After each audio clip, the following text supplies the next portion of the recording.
What if Naruto Uzumaki was born with the soul of a demon? Not just any demon. Akaza, upper rank 3, whose hunger for battle and worship of strength made him legendary. This isn't the naive ninja you remember. This is a warrior who shows no mercy, seeks only the strongest opponents, and possesses martial arts techniques that could shatter mountains. Today, we're exploring a world where Naruto's loudest trait isn't his voice. It's the sound of his enemies being crushed by destructive death techniques. The night Naruto Uzumaki was born, something ancient and powerful stirred within his soul, the reincarnated essence of Hokage, the legendary martial artist who became the demon Akaza, now reborn without his demonic corruption but retaining all his combat prowess, techniques, and battle-hungry nature. The air in Konoha was thick with chakra and blood. As the nine-tailed fox's rampage tore through the village, Minato Namikaze, the fourth Hokage, prepared the ultimate sacrifice to save his home. As he sealed the monstrous chakra into his newborn son's body, he couldn't possibly know that the infant already contained another extraordinary power, a soul reborn from centuries past. In that critical moment, when the nine-tailed chakra merged with the baby's developing chakra network, the dormant spirit within Naruto resonated with the influx of power. The essence of Hokage, once the strongest martial artist of his era before becoming the Upper Moon 3 demon Akaza, found itself awakened not as a separate entity, but as an intrinsic part of Naruto's own soul. Hokage's memories remained sealed away, but his martial instincts, fighting spirit, and unparalleled combat knowledge became woven into the very fabric of Naruto's being. As the sealing jutsu completed, and Minato breathed his last breath, he couldn't have imagined the unique destiny his son would forge. One that would combine the will of fire with the indomitable spirit of a warrior who had once challenged the gods of his time. This is the story of Naruto Uzumaki, Jinchuriki of the nine-tailed fox and the reincarnation of the upper demon. 5-year-old Naruto stood surrounded by 3 older boys in an alley behind the Konoha marketplace, their faces twisted with the peculiar cruelty children reserve for those they're taught to fear and hate.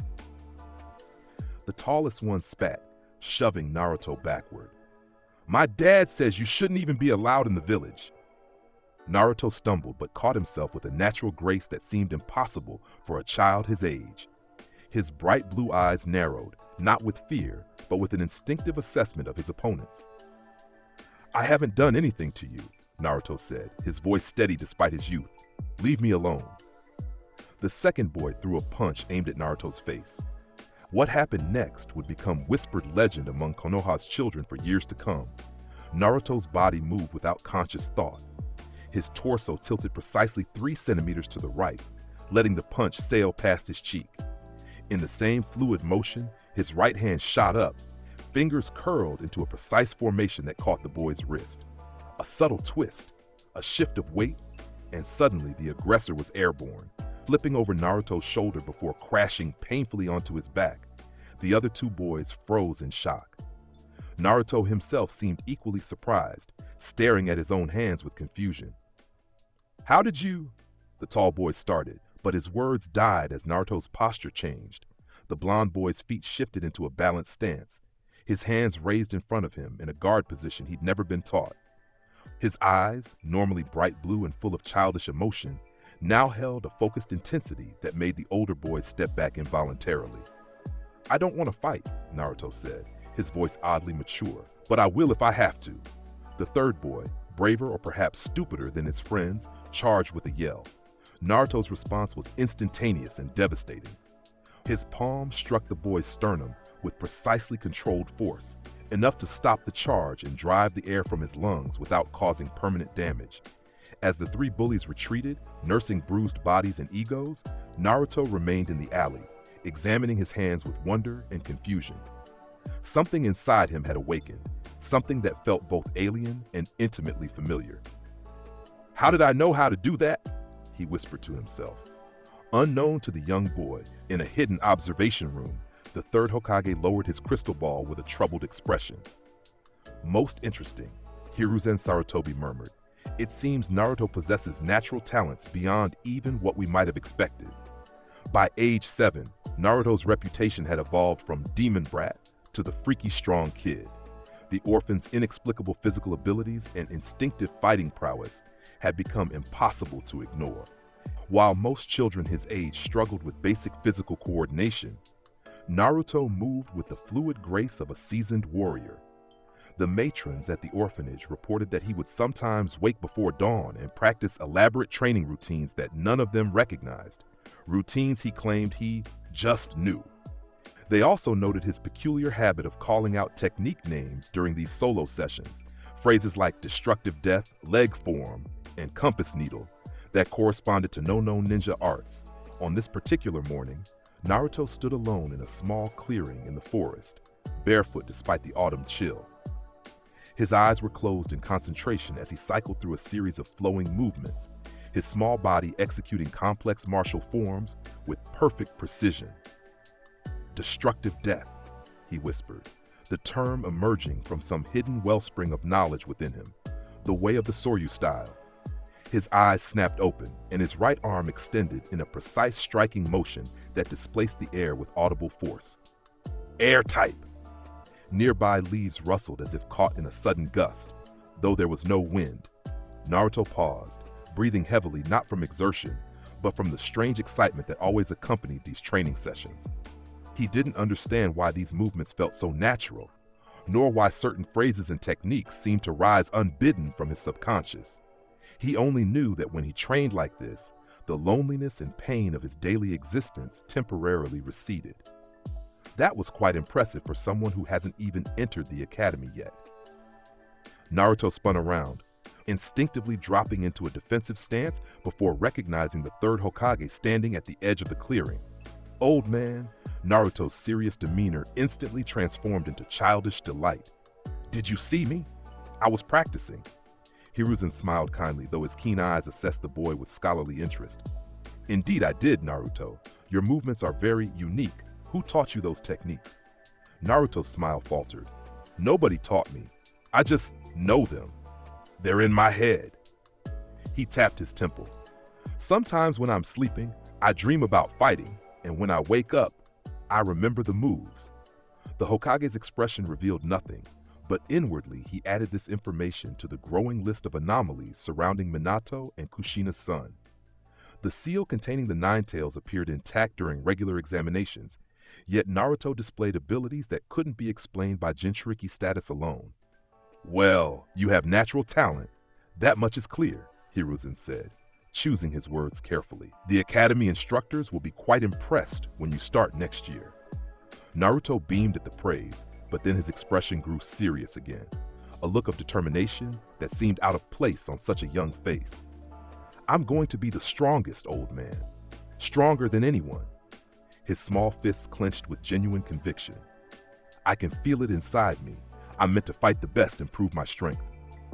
For a brief moment, Hiruzen could have sworn he saw something ancient and powerful flash behind those innocent blue eyes, something that had nothing to do with the nine-tailed fox. Naruto's first day at the academy began with a brawl. It wasn't his fault, not really. He'd arrived early, eager and nervous, hoping to make a good impression despite the whispers and cold stares that followed him across the schoolyard. He'd found a seat near the back of the classroom and waited quietly, watching as other students filtered in with their parents. The trouble started when Kiba Inuzuka, accompanied by his Ninken puppy Akamaru, decided to establish his dominance in the class hierarchy. "You're in my spot, weirdo," Kiba announced, standing over Naruto's desk. Naruto looked up, his expression neutral. "There aren't assigned seats yet." "My spot," Kiba repeated, baring his pronounced canines. "My clan always sits in the back row. Everyone knows that." Several other students were watching now, anticipating the confrontation. Most knew of Naruto only through their parents' warnings, but Kiba's reputation as the Inuzuka heir preceded him as well. "There are plenty of other seats," Naruto replied, remaining calm but making no move to relocate. Something inside him, the part that understood strength and weakness with instinctive clarity, recognized this as a challenge. And that same part refused to yield to anyone without proving his worth. Kiba growled, a sound almost identical to Akamaru's low rumble. "I said move, orphan boy." What happened next happened so quickly that many students later disagreed on the exact sequence of events. Kiba reached out to grab Naruto's collar. Naruto's hand shot up, deflecting Kiba's arm with a precise strike. Kiba, surprised but quick, lunged forward.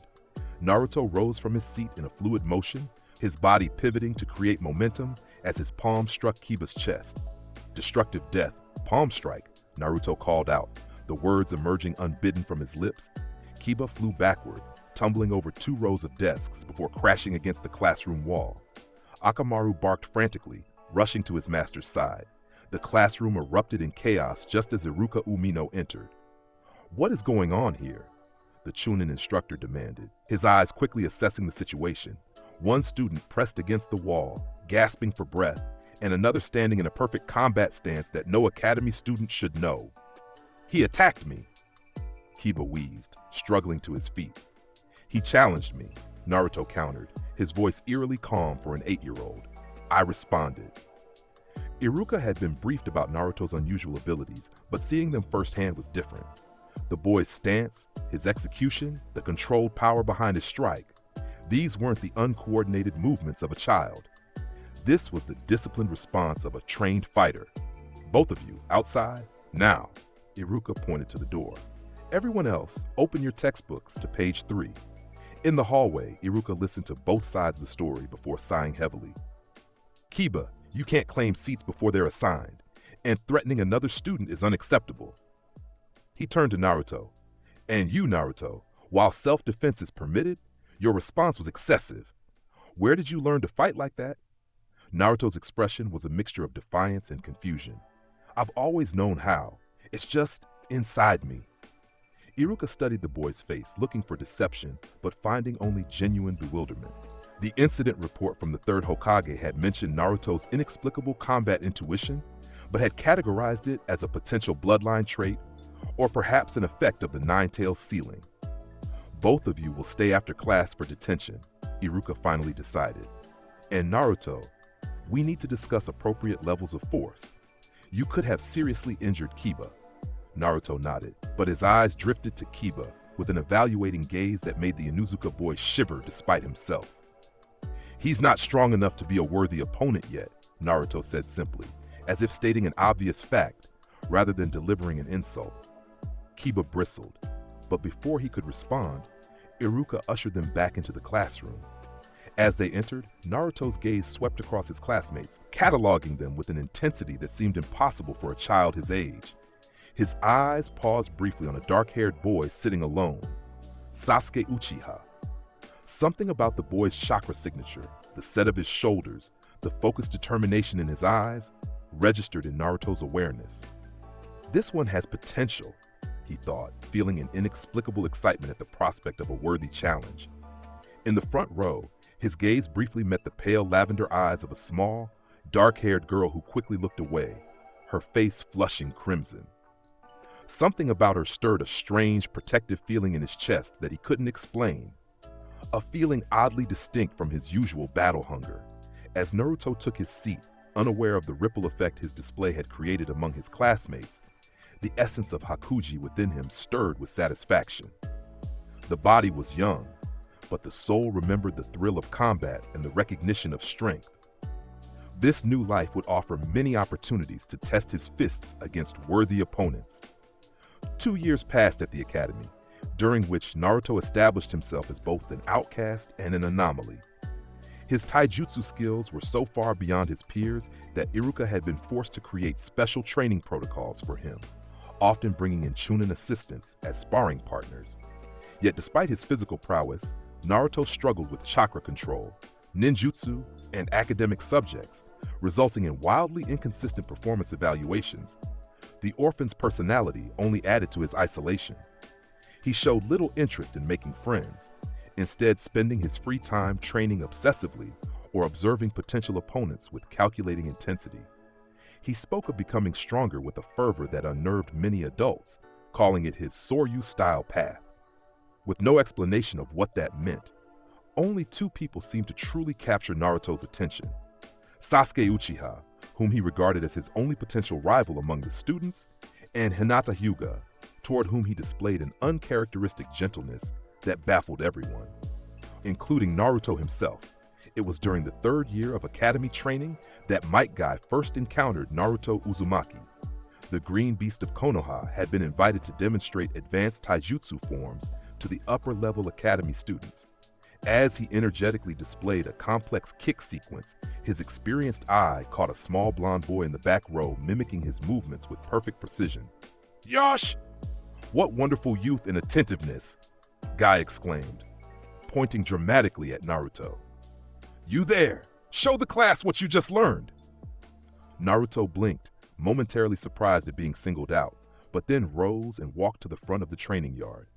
Under the curious eyes of his classmates, he replicated Guy's demonstration flawlessly, adding a subtle variation to the final kick that actually improved the technique's balance. Guy's bushy eyebrows shot up his forehead. "Extraordinary! Such perfect form from one so young. What is your name? Embodiment of youthful potential."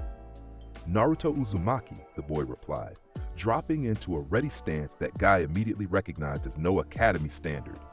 "Naruto-kun, where did you learn that stance?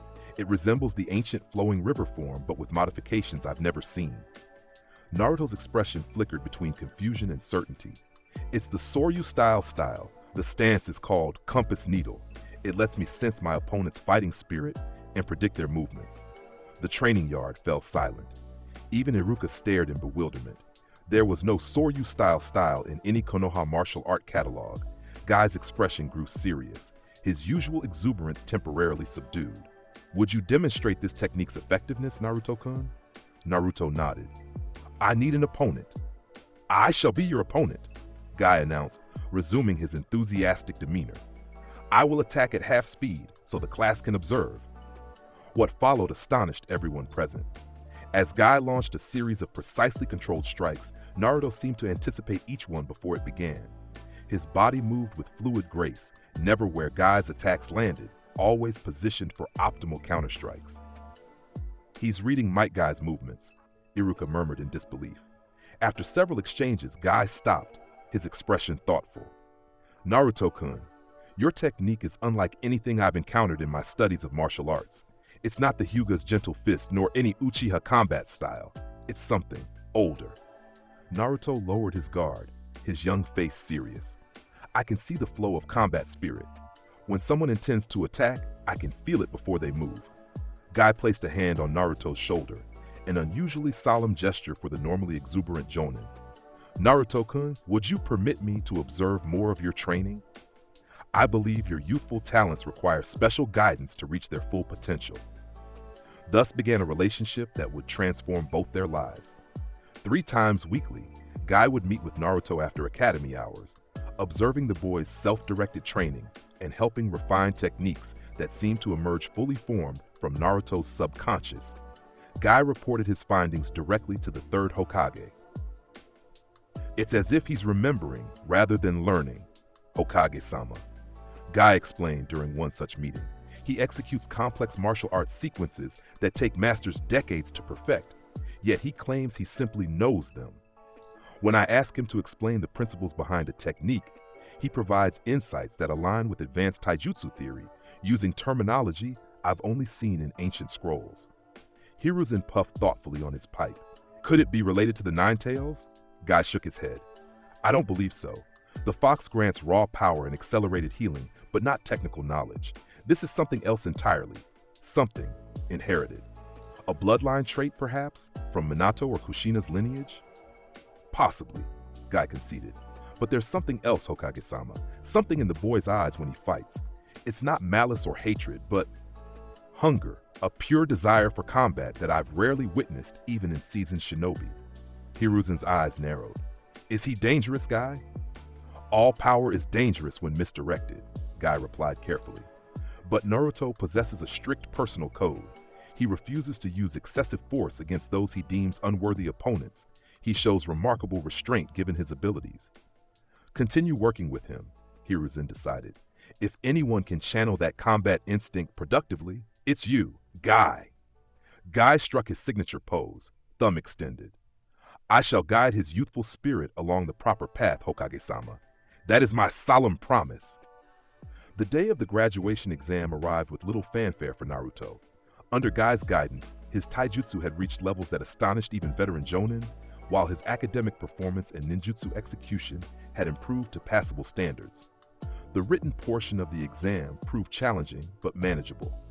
The weapons accuracy test he passed with ease, his body naturally compensating for wind resistance and trajectory variables without conscious calculation. The final test, production of 3 functional clones, presented the greatest challenge. Despite Guy's specialized chakra control exercises, Naruto's enormous reserves and the disruptive influence of the Nine Tails made the basic clone jutsu nearly impossible for him. When his name was called, Naruto entered the examination room where Iruka and Mizuki waited. He formed the required hand seals, concentrated his chakra with the precision Guy had drilled into him, and executed the jutsu. 2 sickly, malformed clones appeared beside him, while a third failed to materialize at all. Iruka's face fell. I'm sorry, Naruto. You need to produce 3 functional clones to pass. Wait, Iruka, Mizuki interjected with a sympathetic smile. Given Naruto's exceptional performance in taijutsu, perhaps we could make an allowance this once. The standards exist for a reason, Iruka replied firmly. I can't pass him when he's failed to meet the basic requirements, regardless of his other skills. Naruto's expression remained neutral, though inside he felt a familiar burning frustration. The essence of Hakuji within him raged at the idea that his strength, his true strength, was being ignored because of a technical requirement.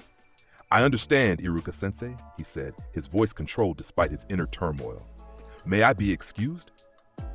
Outside, Naruto sat alone on the academy swing, watching as other students celebrated with their families.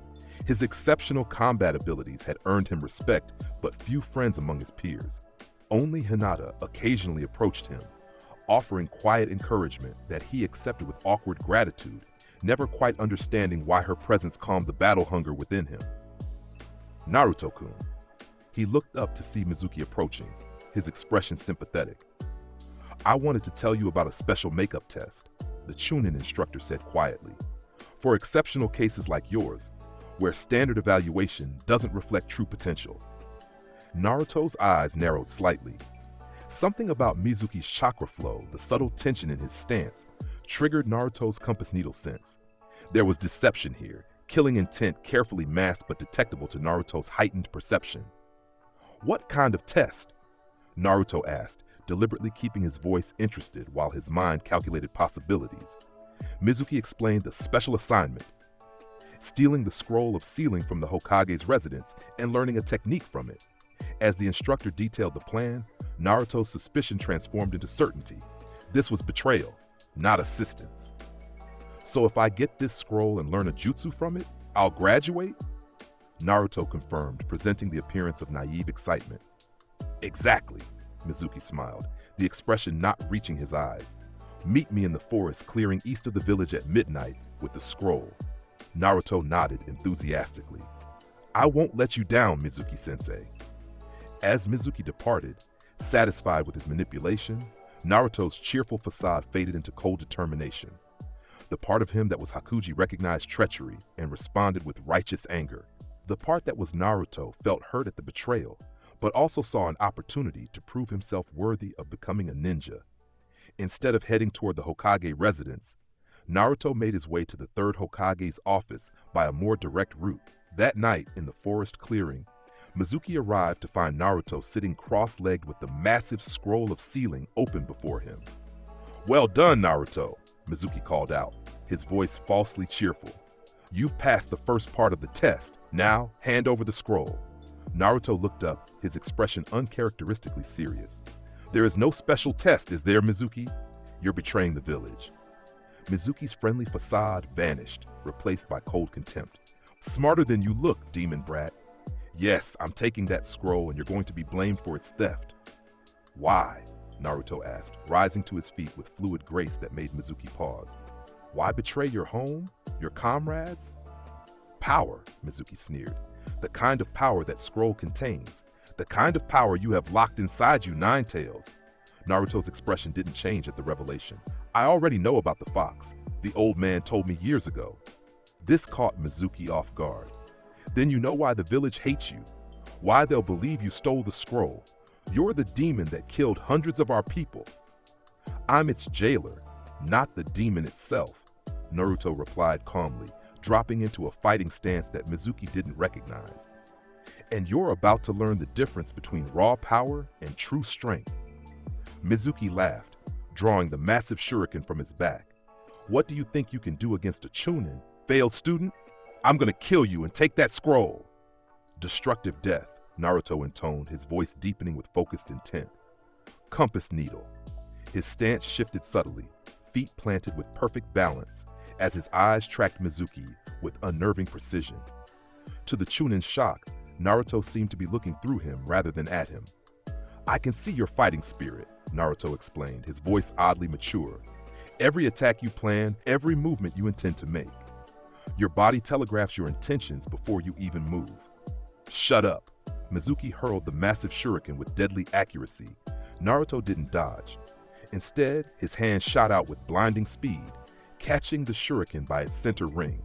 The momentum should have severed his fingers, but somehow he absorbed and redirected the force, spinning with the weapon before launching it back with doubled velocity. Destructive death, airtight! Naruto called out. The shuriken sliced through Mizuki's flak jacket, drawing blood across his chest. The Chunin staggered backward, genuine fear replacing his arrogance. What the hell are you? He gasped. Naruto advanced, his movements measured and precise. I am Naruto Uzumaki, Jinchuriki of the Nine-Tailed Fox, and practitioner of the Soryu style. Mizuki drew a kunai in each hand. Stay back, demon! You called me a demon, Naruto said, his pace steady and inexorable. But true demons are those who betray their comrades for selfish gain. What followed wasn't a battle, but a demonstration. Mizuki attacked with every technique in his arsenal, but Naruto countered each one with fluid precision. The boy moved with impossible speed, his small body generating devastating power through perfect technique rather than raw strength. Destructive death, leg type, Naruto announced, his foot connecting with Mizuki's knee in a precisely calculated strike that collapsed the joint without shattering it. As Mizuki fell, screaming in pain, Naruto stood over him without malice. You're not worthy of seeing my full strength, the boy said simply. From the surrounding trees, multiple Anbu agents appeared, having witnessed the entire confrontation on the Hokage's orders. Among them stood Iruka, his expression a mixture of amazement and pride. Naruto, the academy instructor said, approaching cautiously. That was incredible. Naruto turned, his battle focus fading as he recognized his teacher. Iruka-sensei, did you see? I protected the scroll. The childlike enthusiasm in his voice contrasted sharply with the controlled precision of his fighting. It was a reminder that for all his inexplicable abilities, Naruto remained a 12-year-old boy desperate for acknowledgement. Iruka smiled, reaching into his pocket. The Hokage explained everything. How you came directly to him when you suspected Mizuki's betrayal. How you volunteered to help capture him. He extended his hand, revealing a Konoha forehead protector. This belongs to you now. You've more than earned it. Naruto's eyes widened, genuine emotion breaking through his usual composure. He accepted the headband reverently, tying it around his forehead with trembling fingers. Does this mean I'm a real ninja now? He asked, his voice small. It means you're a shinobi of the hidden leaf, Iruka confirmed. And based on what I just witnessed, I'd say you're well on your way to becoming an exceptional one. As Anbu agents took Mizuki into custody, Iruka placed a hand on Naruto's shoulder. By the way, what was that technique you used? I've never seen taijutsu like that before. Naruto's expression turned pensive. It's called the Soryu style. I've always known it somehow. His eyes grew distant. Sometimes I feel like I've been training in it for centuries. Iruka exchanged glances with the nearby Anbu captain, who nodded imperceptibly. The third Hokage would definitely want to hear about this. The day of team assignments arrived, and Naruto entered the classroom with his forehead protector proudly displayed. The whispers that followed him were different now. Less about the demon container, and more about the student who had allegedly defeated a traitorous Chunin in single combat. Naruto took a seat beside Sasuke, who acknowledged him with a slight nod. Their relationship had evolved into a strange, competitive respect over the years. While Sasuke rarely spoke to anyone, he recognized Naruto's combat prowess and considered him the only worthy rival among their peers. "Heard you took down Mizuki-sensei?" Sasuke said quietly, his tone neutral but his eyes assessing. Naruto shrugged. He was a traitor, and not particularly strong. Before Sasuke could respond, a commotion erupted at the classroom door as Sakura Haruno and Ino Yamanaka arrived simultaneously, arguing over who would sit next to Sasuke. Their bickering paused when they noticed Naruto already occupying the coveted position. "Move it, Naruto," Sakura demanded. "I'm sitting next to Sasuke-kun." Naruto regarded her with the detached evaluation he applied to all potential opponents. Sakura possessed excellent chakra control and high intelligence, but her physical abilities were underdeveloped, and her fighting spirit was unfocused. Not a worthy challenger. "There are other seats," he replied simply, turning away. Sakura raised her fist, prepared to force the issue as she often did with uncooperative classmates. What happened next occurred so quickly that most students missed it entirely. Naruto's hand moved in a blur, catching Sakura's wrist before her punch could even begin its arc. He applied no pressure, simply halted her movement with precise timing and placement. "Your attack was predictable," he stated, releasing her immediately. "If you want to improve as a kunoichi, you should develop less telegraphed movements." The clinical assessment, delivered without malice or mockery, left Sakura speechless. She withdrew her hand slowly, eyes wide with shock at both his speed and the unexpected advice. Before the situation could escalate further, Iruka entered and called for attention. He began announcing team assignments, and the classroom grew quiet with anticipation. Team 7, Naruto Uzumaki, Sakura Haruno, and Sasuke Uchiha, under Jonin instructor Kakashi Hatake. Naruto nodded in satisfaction. Sasuke was a worthy training partner, and while Sakura lacked combat ability, her intelligence suggested potential. As for their Jonin instructor, Naruto had heard rumors of Kakashi's skill. The legendary copy ninja would surely recognize and help develop his abilities. Across the room, Hinata Hyuga glanced disappointedly at Naruto before looking down at her desk. She had hoped, however unlikely, that they might be placed on the same team. Over the years, she had been the only student who consistently approached Naruto, drawn by both admiration for his strength and a strange sense that beneath his battle-focused exterior lay a soul capable of deep feeling. Naruto caught her downcast expression and felt an inexplicable pang in his chest. Unlike his interactions with other classmates, which were primarily evaluated through the lens of combat potential, his encounters with Hinata triggered something different. A protective instinct, coupled with a strange sense of familiarity he couldn't place. As other teams were announced and students began clustering with their new teammates, Naruto approached Hinata's desk. "We may not be on the same team," he said, his usual battle-ready intensity softening slightly, "but we can still train together sometimes, if you want." Hinata looked up, surprise and hope illuminating her pale eyes. You would want to train with me, Naruto-kun?" The stutter in her voice triggered a fleeting image in Naruto's mind. A woman with dark hair speaking his name, but not his name. The impression vanished before he could grasp it. "Your gentle fist style is fascinating," he replied, not fully understanding his own interest. "It has similarities to certain aspects of my Soryu-style techniques. We could learn from each other." Hinata's face brightened with a smile that, for reasons Naruto couldn't explain, made his chest feel warm in a way entirely different from the heat of battle. "I would like that very much," she said, her stutter momentarily forgotten. As Naruto returned to join his assigned teammates, he found himself puzzling over his own behavior. His interest in training partners had always been purely pragmatic, seeking out those who could challenge him and help him grow stronger. Yet with Hinata, other considerations seemed to override his usual battle hunger. It was as if some long-dormant part of him recognized something in her that transcended combat value. The essence of Hakuji stirred within his soul, resonating with emotions that had once defined his human existence before demonhood. Protection, affection, a desire to shelter rather than challenge.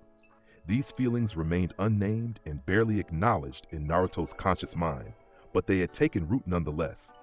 3 hours after the other Jonin instructors had collected their teams, Naruto, Sasuke, and Sakura remained in the empty classroom, waiting for their perpetually late sensei. Naruto sat cross-legged on the floor, eyes closed in meditation. Sasuke leaned against the wall, arms crossed and expression impassive. Sakura alternated between checking her appearance and glancing hopefully at Sasuke. "This is ridiculous," Sakura finally complained. "How can he be so late on our first day?" Naruto opened his eyes. "He's testing us, our patience, our responses to frustration. It's the first assessment." Sasuke raised an eyebrow. "You think everything is a test of combat readiness?" "Most things are," Naruto replied simply. Then, rising to his feet in a fluid motion, he added, "He's coming. I can sense his chakra signature." Moments later, the classroom door slid open to reveal a silver-haired Jonin with his forehead protector slanted to cover his left eye. Kakashi Hatake surveyed the three Genin with deliberate casualness. "My first impression is, you're boring," he declared. "Meet me on the roof in 5 minutes." As he disappeared in a swirl of leaves, Sakura huffed in annoyance. "After making us wait for hours, that's all he has to say?" Naruto was already moving toward the window. "The path to the roof through the building takes approximately 2 minutes. He's giving us extra time as another test." Without waiting for a response, he leapt onto the windowsill and began scaling the exterior wall using chakra control techniques Guy had taught him. Sasuke followed immediately, competitive instinct engaged.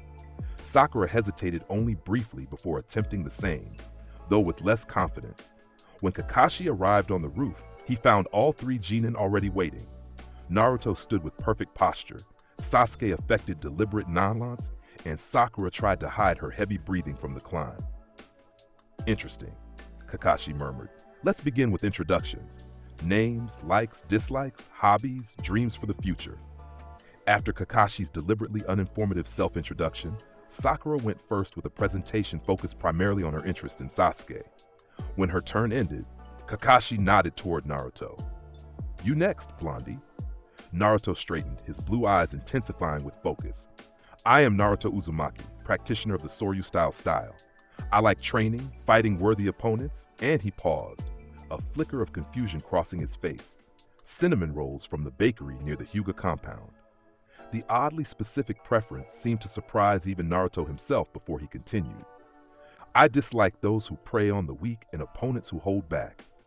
My hobby is developing my martial arts techniques and discovering my limits. My dream," his voice took on a resonant quality that made even Kakashi pay closer attention, "is to become the strongest fighter in existence, to challenge and defeat the most powerful opponents, and to prove the ultimate worth of my Soryu style." The intensity of his declaration left a moment of silence on the rooftop. Kakashi's visible eye narrowed slightly, noting the unusual terminology and singular focus on combat prowess rather than typical Genin aspirations. "All right, Broody One, you're up," Kakashi said, turning to Sasuke. Sasuke's introduction centered on his ambition to restore his clan and kill a certain man. Delivered with cold determination that contrasted with Naruto's passionate battle hunger. When the introductions concluded, Kakashi explained the real Genin test scheduled for the following morning, emphasizing the 66% failure rate and advising them to skip breakfast to avoid vomiting. As they prepared to depart, Kakashi called Naruto back. "A moment, if you don't mind." Once Sasuke and Sakura had left, Kakashi's casual demeanor shifted subtly. "The Hokage briefed me on your unique abilities. Mind giving me a small demonstration? I'm curious about this Soryu style. Naruto nodded, moving to the center of the rooftop. Without warning or preparation, he launched into a complex sequence of strikes, kicks, and evasive movements that flowed together with inhuman precision. Each technique blended seamlessly into the next, his small body generating power that belied his size through perfect biomechanical execution. "Destructive death, flowing water form," he announced, his movements becoming liquid and unpredictable. Kakashi observed with his Sharingan eye now uncovered, recording every movement. What he saw confirmed the Hokage's reports and Guy's assessment. This was no ordinary Genin mimicking advanced techniques. These were master-level movements executed with the muscle memory and understanding of someone who had practiced them for decades. "That's enough," Kakashi said after several minutes. Where did you learn these techniques, Naruto? Naruto stopped, breathing evenly despite the intense exertion. I didn't learn them. I've always known them, as long as I can remember. They're part of me. And this destructive death terminology? It's the name of the combat style. Naruto explained, his expression suggesting this should be obvious. The Soryu style employs destructive death techniques categorized by movement type: air, water, leg, fist, and others. Kakashi nodded slowly. Interesting. Well, don't forget, training ground 7, 5 a.m. tomorrow. And seriously, skip breakfast.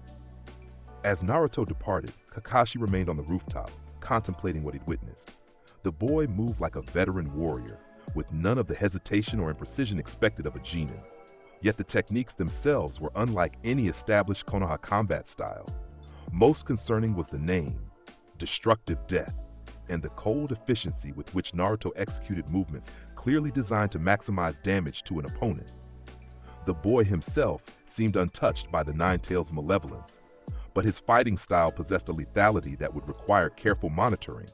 Kakashi sighed, covering his Sharingan again. Minato-sensei, your son is perhaps the most unusual Jinchuriki in history, and that's saying something. The bell test began with Kakashi's late arrival and casual explanation of the rules. 2 bells, 3 students, 1 jonin to take them from. Failure meant no lunch and return to the academy. While Sakura and Sasuke concealed themselves in the surrounding forest, Naruto remained in the clearing, studying Kakashi with unnervingly focused eyes. You know, the basics of ninja combat begin with concealment, Kakashi remarked, not looking up from his book. Concealment is unnecessary when you can read your opponent's fighting spirit, Naruto replied, dropping into his compass needle stance. Besides, I want to test myself against a jonin. Kakashi sighed, closing his book reluctantly. Overconfidence isn't an attractive trait in a genin, Naruto. It's not overconfidence if it's earned, Naruto countered, his expression serious. You're holding back significantly. I request that you fight me with genuine intent. That would defeat the purpose of the test, Kakashi replied. But if you insist on a frontal assault, he beckoned with 2 fingers. Come. What followed was not what Kakashi expected. Rather than the straightforward attack typical of eager genin, Naruto circled slowly, his stance shifting subtly as he assessed Kakashi's posture, breathing, and micro-expressions. Your center of gravity indicates preparation for backward movement, Naruto observed. You plan to evade rather than block. Your right hand is positioned to counter a high attack. Your breathing pattern suggests relaxed confidence rather than combat readiness. Kakashi blinked, genuinely surprised by the analytical assessment. That's quite the... He didn't finish the sentence as Naruto exploded into motion. The boy moved with blinding speed, but instead of attacking where Kakashi had prepared to defend, he dropped low and swept upward from an unexpected angle. Destructive Death, Rising Tide. Naruto called out. Kakashi barely evaded, genuinely caught off guard by both the speed and the unpredictability of the attack. As he leapt backward, Naruto pursued with a combination of strikes that flowed together in patterns Kakashi had never encountered. He's not fighting like a genin, Kakashi realized, forced to abandon his casual stance. He's fighting like a taijutsu specialist with years of combat experience. From their hiding places, Sasuke and Sakura watched in astonishment as their teammate pressed a jonin into actual defensive maneuvers. Naruto's movements were nothing like the academy taijutsu they'd learned. This was something more refined, more deadly, executed with precision that seemed impossible for someone their age. Destructive Death, leg form. Naruto announced, his kick generating enough force to create audible displacement of air. Kakashi blocked with his forearm, surprised by the impact. That's enough demonstration, Naruto. You're impressive, but not yet, Naruto interrupted, his eyes blazing with battle hunger. I can sense you're still holding back significantly. Show me your true strength, Kakashi-sensei. The honorific contrasted sharply with the demanding tone, reminding Kakashi that despite his unusual abilities, Naruto remained a genin under his command. Time to end this display. Kakashi's stance shifted subtly, and suddenly Naruto found himself on the defensive. The jonin moved with increased speed and precision, testing the limits of Naruto's vaunted perception abilities. To Kakashi's continued surprise, Naruto adapted immediately. his body responding with fluid counters and evasions that seemed impossible for his experience level. Still, the gap in raw speed and strength was evident. Naruto could perceive Kakashi's attacks, but couldn't always physically respond quickly enough. After a particularly complex exchange, Kakashi created distance between them with a backward leap. Your taijutsu is remarkable, Naruto, but this test isn't just about individual combat ability. Naruto paused, breathing heavily but with eyes still alight with battle excitement. You mean it's about teamwork? The bells are a misdirection. Kakashi's visible eye widened slightly. Oh? 3 genin, 2 bells, 1 jonin who vastly outclasses any individual genin, Naruto reasoned. The only logical conclusion is that we're meant to work together to obtain the bells, then face the apparent moral dilemma of who goes without. From the forest edge, Sasuke emerged with a thoughtful frown. He's right. No genin could take on a jonin alone. Even you, Naruto. Sakura appeared moments later. It's a test of our willingness to cooperate despite competing interests. Kakashi observed the 3 genin with new interest. Well, it seems Team 7 might have some potential after all, but understanding the test and passing it are 2 different things. What followed was a coordinated assault that showcased each genin's strengths. Sakura created distractions with clever applications of basic academy techniques. Sasuke deployed fire jutsu and shuriken attacks with precise timing, and Naruto engaged Kakashi directly with his unorthodox taijutsu, keeping the Jonin's attention focused primarily on defense. The strategy culminated in a moment when Sasuke and Naruto attacked simultaneously from opposite directions, while Sakura executed a textbook feint. In the brief moment when Kakashi's attention was divided 3 ways, Naruto's hand darted toward the bells. "Destructive death, flash strike," he called out, his movement almost too fast to track. His fingers closed around both bells just as Kakashi re-established his guard. With a fluid movement, Naruto tossed 1 bell to Sasuke while holding the other. "Sakura should take my bell," Naruto announced. "Her analytical skills were crucial to our strategy, and both Sasuke and I can benefit from additional academy training in areas where we're deficient." Sasuke studied Naruto for a moment, then nodded. "Agreed." He offered his bell to Sakura. "Take it." Sakura looked between them in confusion. "But then both of you would fail." "That's the final test," Naruto explained. "Willingness to sacrifice individual success for team benefit." Kakashi slow clapped, drawing their attention. Well reasoned and correct. His serious expression melted into an eye smile. "Congratulations. Team 7 passes." As he explained the importance of teamwork and the memorial stone's significance, Naruto found his attention drawn to the names engraved there. Something about the concept of fallen comrades resonated deeply with him, triggering emotions that felt simultaneously foreign and intimately familiar. Those who abandon their comrades are worse than scum. Kakashi concluded his speech. Naruto nodded solemnly. To protect those who cannot protect themselves is the true purpose of strength. The words emerged unbidden, feeling right in a way he couldn't explain. For a brief moment, an image flashed in his mind, a group of young women with bright eyes, looking up at him with trust and admiration. The vision vanished as quickly as it appeared, leaving Naruto with a strange sense of responsibility he couldn't place. As Team 7 departed the training ground, officially recognized as Genin of Konoha, Kakashi held Naruto back once more. "That last technique you used, Flash Strike, it was remarkably fast." Naruto nodded. "It sacrifices power for speed, creating an opening through velocity rather than force." "And these technique names," Kakashi continued, "they're part of this Soryu style you claim to have always known?" "Yes," Naruto confirmed. "There are 6 forms within the destructive death style: air type, water type, leg type, fist type, random type, and," he hesitated, brow furrowing, "a final form I haven't fully recalled yet." Kakashi studied him carefully. Recalled? An interesting choice of words. Naruto looked troubled. "Sometimes it feels like I'm remembering techniques rather than creating them, as if I learned them long ago and am simply rediscovering what I once knew." The Jonin placed a hand on Naruto's shoulder. "The mind is a complex thing, Naruto. Whatever the source of your abilities, they're clearly extraordinary. Just remember that true strength comes from protecting others, not merely defeating opponents." "I know," Naruto replied, with a certainty that seemed to surprise even himself. The Soryu style exists to protect the weak from those who would prey upon them. As Naruto jogged to catch up with his teammates, Kakashi remained by the memorial stone, contemplating the enigma of Minato's son. The boy's fighting style was lethal and efficient, yet his stated purpose aligned with Konoha's core values. His battle hunger was concerning, but tempered by a moral code that seemed to run bone deep. "Whatever's happening with him," Kakashi murmured to the stone, "I don't think it's the Nine Tails influence. It's something else entirely." Team 7's first month consisted primarily of D-rank missions, glorified chores that tested patience more than ninja skills. Throughout these mundane assignments, Naruto's behavior revealed the strange duality of his nature.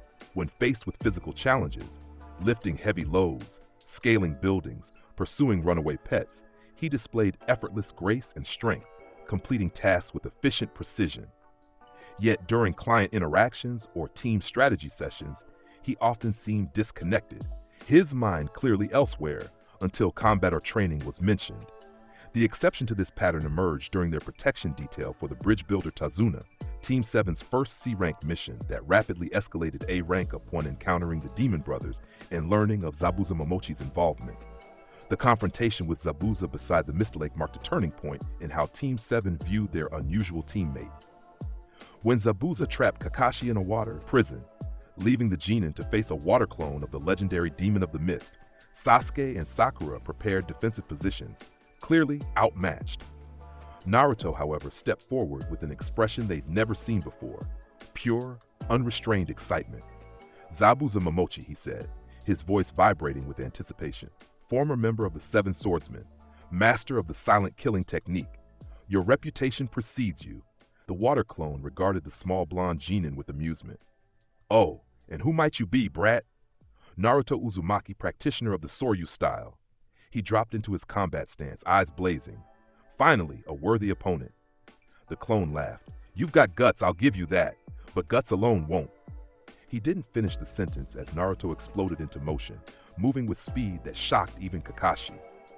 The Genin's first strike passed through the water clone's defenses, landing solidly against its chest. "Destructive death, impact wave," Naruto called out, his palm delivering a concentrated force that disrupted the water clone's cohesion. The clone staggered backward, its liquid form rippling from the blow. "What the hell?" it growled, raising its massive sword. What followed was a display that changed how everyone present viewed Naruto Uzumaki. The young Genin engaged the clone of an A-rank missing nin in direct combat, his movements precise and devastatingly effective. Each strike targeted weak points in the water construct's composition, gradually degrading its stability. "Destructive death, flowing river," Naruto announced, his body weaving between the clone's sword strikes with fluid precision before delivering a series of rapid palm strikes that further destabilized the water jutsu.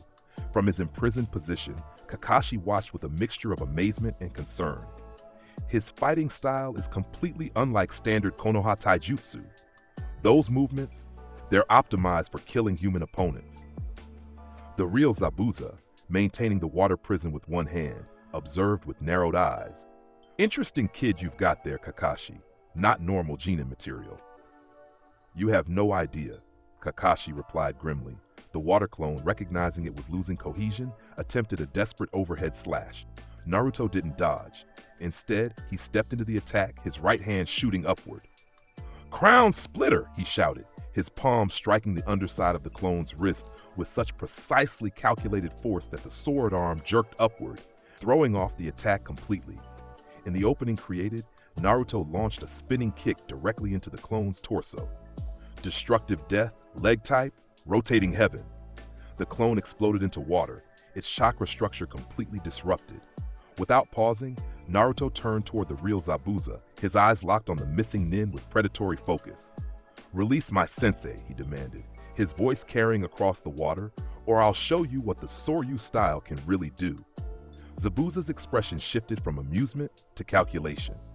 The boy had destroyed his water clone with taijutsu alone, a feat that should have been impossible for a genin. Before he could respond, a flurry of shuriken from Sasuke forced him to leap away from Kakashi, breaking the water prison. With Kakashi freed, The battle's dynamics shifted. The Jonin reclaimed his leadership role, eventually driving Zabuza to near defeat before Haku's intervention. Throughout the remainder of the confrontation, Naruto remained uncharacteristically restrained, deferring to Kakashi's authority despite the visible battle hunger in his eyes. Later, as Team 7 established a security perimeter around Tazuna's house, Kakashi pulled Naruto aside. "What you did today was impressive," the Jonin acknowledged, "but also concerning. That wasn't standard academy taijutsu." "No," Naruto agreed.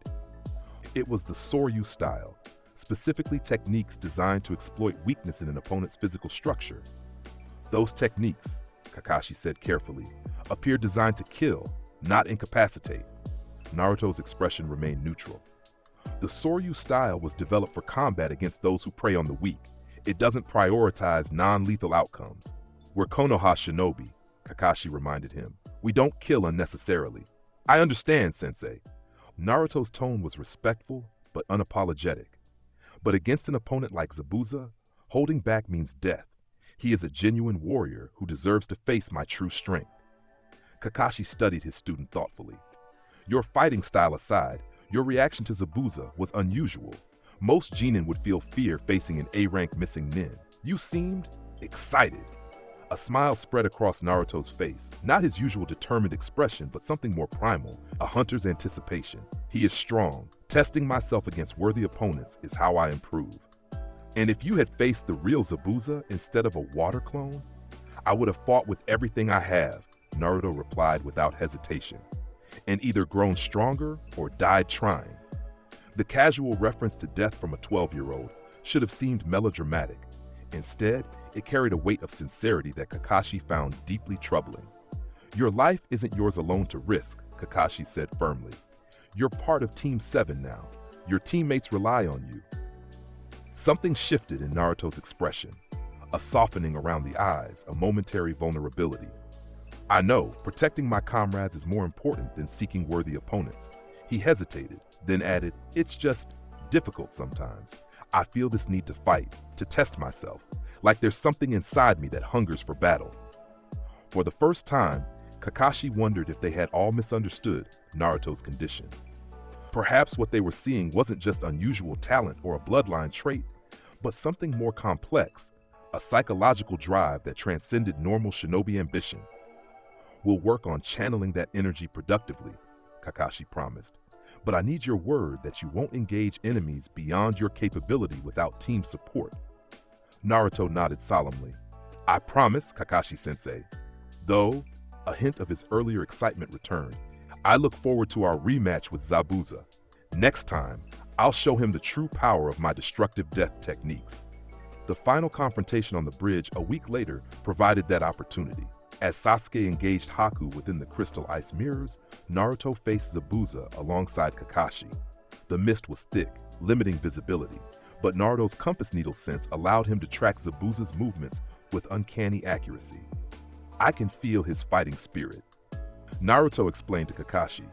"Even in this mist, his killing intent betrays his position." Kakashi nodded, having witnessed this ability during training sessions. "Stay close to Tazuna. I'll handle Zabuza." But when Sasuke's chakra signature fluctuated alarmingly within Haku's ice dome, Naruto's priorities shifted instantly. "My teammate needs me," he stated, already moving toward the ice structure. "I'll leave Zabuza to you, sensei." Before Kakashi could object, Naruto had disappeared into the mist. The Jonin sighed, uncovering his Sharingan. That boy will either become Konoha's greatest asset or its biggest headache. Inside the ice mirror dome, Sasuke fought desperately against Haku's Senbon attacks. Despite awakening his Sharingan, the Uchiha was reaching his limits, his body riddled with needles, carefully placed to immobilize without killing. The dome's structure shattered on one side as Naruto burst through, his entrance not the stealthy approach of a conventional ninja, but the direct assault of a frontline fighter. "Destructive death, leg type, breaking point," he announced, his kick generating enough concentrated force to shatter one of Haku's ice mirrors. Haku, momentarily visible before melting into another mirror, regarded the newcomer with surprise. "Impressive. That ice is reinforced with my chakra." Naruto moved to Sasuke's side, assessing his teammate's condition with a quick glance. "Can you still fight?" Sasuke grimaced, pulling a senbon from his shoulder. Barely. His speed is incredible. Even with the Sharingan, I can only track his movements, not counter them. Naruto nodded, dropping into his compass needle stance. I'll handle this. Rest and recover your strength. Don't be arrogant, Sasuke warned. He's on another level. So am I, Naruto replied, his eyes tracking Haku's reflection as it darted between mirrors. Compass needle activated. I can sense his movements before he makes them. Haku, listening from within his mirrors, prepared another senbon assault. Your confidence is misplaced. Within this jutsu, my speed is unmatched. Senbon launched from multiple angles simultaneously, a deadly rain of needles that had overwhelmed Sasuke despite his jutsu. To Haku's shock, Naruto's body moved with precise, economical shifts that allowed the needles to pass harmlessly around him. Impossible, Haku murmured. No one can dodge at this range. I'm not dodging, Naruto explained, his stance unwavering. I'm reading your killing intent and moving before you throw. The needles follow your intention. I simply need to be elsewhere when they arrive. Haku increased his speed, launching from different mirrors with minimal telegraphing. Still, Naruto evaded with seemingly prescient movements, each shift of his body precisely calculated to require minimal energy while maximizing evasion. Your technique is impressive, Naruto acknowledged, but it has a fundamental weakness. You must materialize to attack, even if only for a moment. As Haku emerged from a mirror to launch another volley, Naruto's hand shot out with blinding speed. Destructive death, airtight pressure wave! The strike didn't connect physically, but generated a concentrated burst of air pressure that caught Haku mid-transition, disrupting his movement and sending him tumbling into the adjacent mirror with a crack of impact. Sasuke, watching through his Sharingan, analyzed the technique with amazement. He created a ranged attack using pure taijutsu force. That's not academy-level taijutsu. That's not even Jonin level. What is he? Haku recovered quickly, but his mask had cracked from the impact, revealing a portion of his face.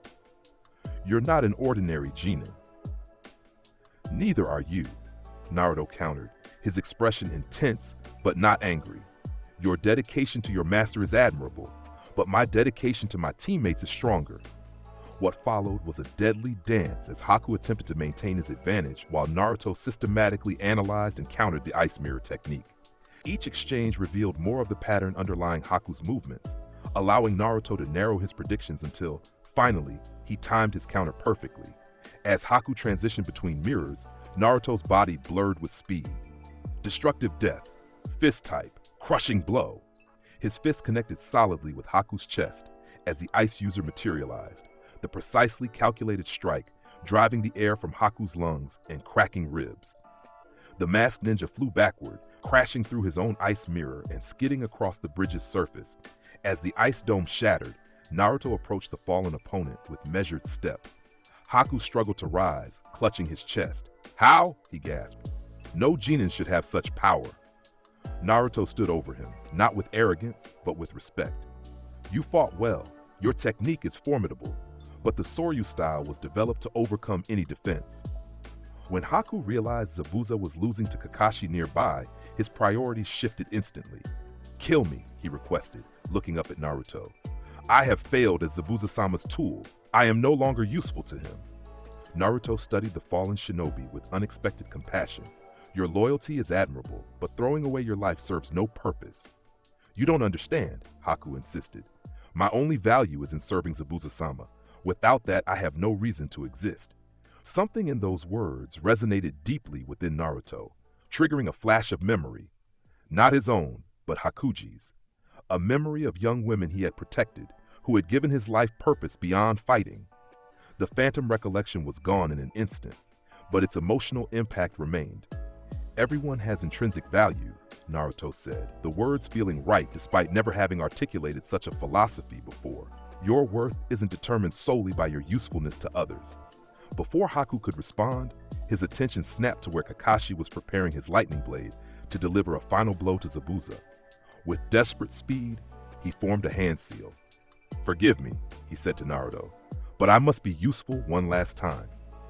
As Haku attempted to transport himself between Zabuza and Kakashi's attack, Naruto moved with blinding speed, his hand clamping around Haku's wrist with immovable force. No, Naruto said simply. I won't allow you to throw your life away.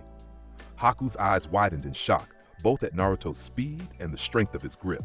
Let me go. I must protect Zabuza-sama. Your death won't save him, Naruto replied. It will only waste the gift he gave you. Across the bridge, Kakashi's lightning blade pierced Zabuza's chest, the missing nine having accepted his defeat with the stoicism of a true warrior. As Haku cried out in anguish, Naruto maintained his grip, preventing the ice user from rushing to a pointless death. The confrontation's conclusion played out differently than either side expected. Gato arrived with his mercenaries, revealing his betrayal of Zabuza. The dying swordsman requested a kunai from Naruto, which he used to carve a bloody path through the mercenaries to reach Gato, taking the crime lord with him into death despite his grievous wounds. As the villagers arrived to drive off the remaining mercenaries, Naruto stood beside Haku, who knelt broken beside his master's body. What will you do now? Naruto asked quietly. Haku stared at Zabuza's still form, his expression hollow. I don't know. Without Zabuza-sama, I have no purpose. Find a new purpose, Naruto suggested. Your abilities are valuable, your loyalty is admirable. There are others who would benefit from both. Why do you care? Haku asked, genuine confusion in his voice. We were enemies. Naruto considered the question seriously. Because you fought with honor and dedication, because you possess true strength. He paused, then added with certainty that surprised even himself, and because everyone deserves a chance to define their own path. As Team 7 prepared to return to Konoha a week later, with the bridge completed and named in Naruto's honor, Haku made a decision. He would travel to Kirigakure, where rumors suggested a rebellion against the bloody regime was forming. Perhaps there, his abilities could serve a purpose that honored Zabuza's memory. Before departing, he approached Naruto one last time. Your fighting style, Haku said, the Soryu style. I've never heard of it before. Few have, Naruto replied. It's powerful, devastatingly so. Haku studied the young Genin thoughtfully, but there's something else about it, something beneath the techniques themselves, a philosophy. Naruto nodded. Strength exists to protect. Power without purpose is meaningless. Those are wise words for someone so young, Haku observed. Naruto's expression turned distant, as if listening to a voice only he could hear. They don't feel like my words. Sometimes I think I'm remembering wisdom rather than creating it. As Team 7 crossed the newly completed bridge toward home, Kakashi walked beside Naruto, his visible eyes studying his most unusual student. You showed remarkable restraint with Haku, the Jonin observed, given your typical enthusiasm for combat. Naruto's brow furrowed in thought. He wasn't fighting for himself. He was fighting for someone important to him. That deserves respect, not destruction. And sparing his life? That was unusual considering your usual approach. It felt right. Naruto said simply, as if he struggled to articulate the feeling. As if I once knew what it was like to fight for someone else's sake, to have people I needed to protect. Kakashi nodded thoughtfully. Perhaps there's more to your Soryu-style philosophy than combat techniques. Naruto looked at his own hands, flexing them slowly. Perhaps, but I still don't understand where it comes from, or why these memories and techniques exist in my mind. Some questions don't have immediate answers, Kakashi advised. Focus on the present, on becoming the best shinobi you can be for Konoha and your teammates. Naruto nodded, glancing at Sasuke and Sakura walking ahead. Something had changed during the wave mission.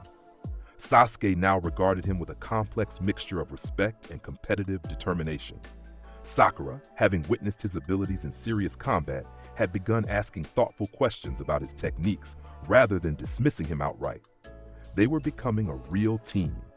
And somehow, that felt more significant than any individual battle could be. The Chunin exams arrived with little fanfare, but great anticipation among the rookie Genin. For Team 7, it represented an opportunity to demonstrate their growth since the wave mission. For Naruto specifically, it promised something he craved above all else: strong opponents to test himself against. During the first phase, Ibiki Morino's psychological warfare disguised as a written test, Naruto surprised his teammates by remaining perfectly calm. While others sweated over impossible questions and the threat of permanent Genin status, he sat with serene confidence. When Ibiki revealed the true purpose of the test, willingness to risk everything for the mission, Naruto nodded in understanding. Risk was inherent in seeking strength. One could not grow without facing the possibility of failure. The second phase in the Forest of Death provided the physical challenge Naruto had been anticipating. As Team 7 ventured into the dangerous training ground, his senses came alive with the presence of potential opponents. There are several strong chakra signatures nearby, he informed his teammates, including one that feels wrong. Sasuke raised an eyebrow. Wrong how? Distorted, disguised. Naruto's expression grew serious and extremely powerful. Their encounter with Orochimaru hours later proved Naruto's assessment correct. The disguised Sannin separated Naruto from his team with a summoned snake before confronting Sasuke and Sakura directly. When Naruto finally rejoined the battle, he found Sasuke paralyzed with fear before Orochimaru's overwhelming killing intent. Something about the situation triggered a profound response in Naruto, not fear, but righteous anger. "You prey on those weaker than yourself," Naruto called out, his voice carrying across the clearing. "You use fear as a weapon. Such tactics deserve no respect." Orochimaru turned, his stolen face peeling at the edges to reveal pale skin beneath. "Oh, another little leaf comes to flutter against the storm? How amusing." "Destructive death compass needle," Naruto intoned, dropping into his stance. The air around him seemed to vibrate with focused intent as his eyes locked onto Orochimaru with predatory focus. "I can see your fighting spirit clearly now. You're no ordinary enemy." "Naruto, run!" Sasuke managed to call out, still fighting the paralysis of terror. "This isn't an opponent we can defeat." But Naruto was already moving, his body blurring with speed that surprised even Orochimaru. The disguised Sannin barely evaded Naruto's opening strike, a palm thrust that shattered the tree branch behind him. "Interesting," Orochimaru hissed, his smile widening unnaturally. "The Nine-Tails Jinchuriki has unusual talents. Are you drawing on the fox's power already, boy?" Naruto didn't respond verbally, instead launching into a complex combination of strikes that forced Orochimaru to engage directly. Each attack flowed into the next with perfect biomechanical efficiency, generating power that belied Naruto's small frame. "Destructive death, fist type, bursting blood," Naruto called out, his knuckles connecting with Orochimaru's forearm with enough force to create a visible shockwave. Orochimaru skidded backward, his expression shifting from amusement to calculation. "That's not standard Konoha Taijutsu, and that's certainly not the Nine-Tails chakra." His tongue flicked out, tasting the air. "How fascinating. What are you, Naruto Uzumaki?" "I am the practitioner of the Soryu style," Naruto replied, circling warily. "And you are prey." The declaration would have seemed absurdly overconfident from a genin facing a Sannin, but something in Naruto's demeanor, a battle-hardened intensity that seemed impossible for his age, gave Orochimaru pause. "I intended to focus on Sasuke-kun today," the Sannin mused, "but perhaps you deserve a closer examination as well." What followed was a confrontation that defied conventional understanding of genin capabilities. While Naruto couldn't match Orochimaru's raw power or ninjutsu versatility, his taijutsu prowess forced the Sannin to engage seriously. Each exchange revealed techniques that shouldn't exist in a 12-year-old's repertoire. Perfect counters, devastatingly efficient strikes, and an uncanny ability to read Orochimaru's movements before they began. "Your body is unusual," Naruto observed during a momentary pause in combat. "It moves wrong, like it's not truly yours." Orochimaru's eyes widened fractionally. "You can see that, without a dojutsu?" His smile grew predatory. "Now I'm truly intrigued." The Sannin escalated the battle, moving with increased speed and unleashing techniques designed to overwhelm rather than test. Naruto found himself driven backward, his extraordinary taijutsu insufficient against an opponent of Orochimaru's caliber. When a particularly devastating strike sent Naruto crashing through multiple trees, he lay momentarily stunned, blood trickling from his mouth.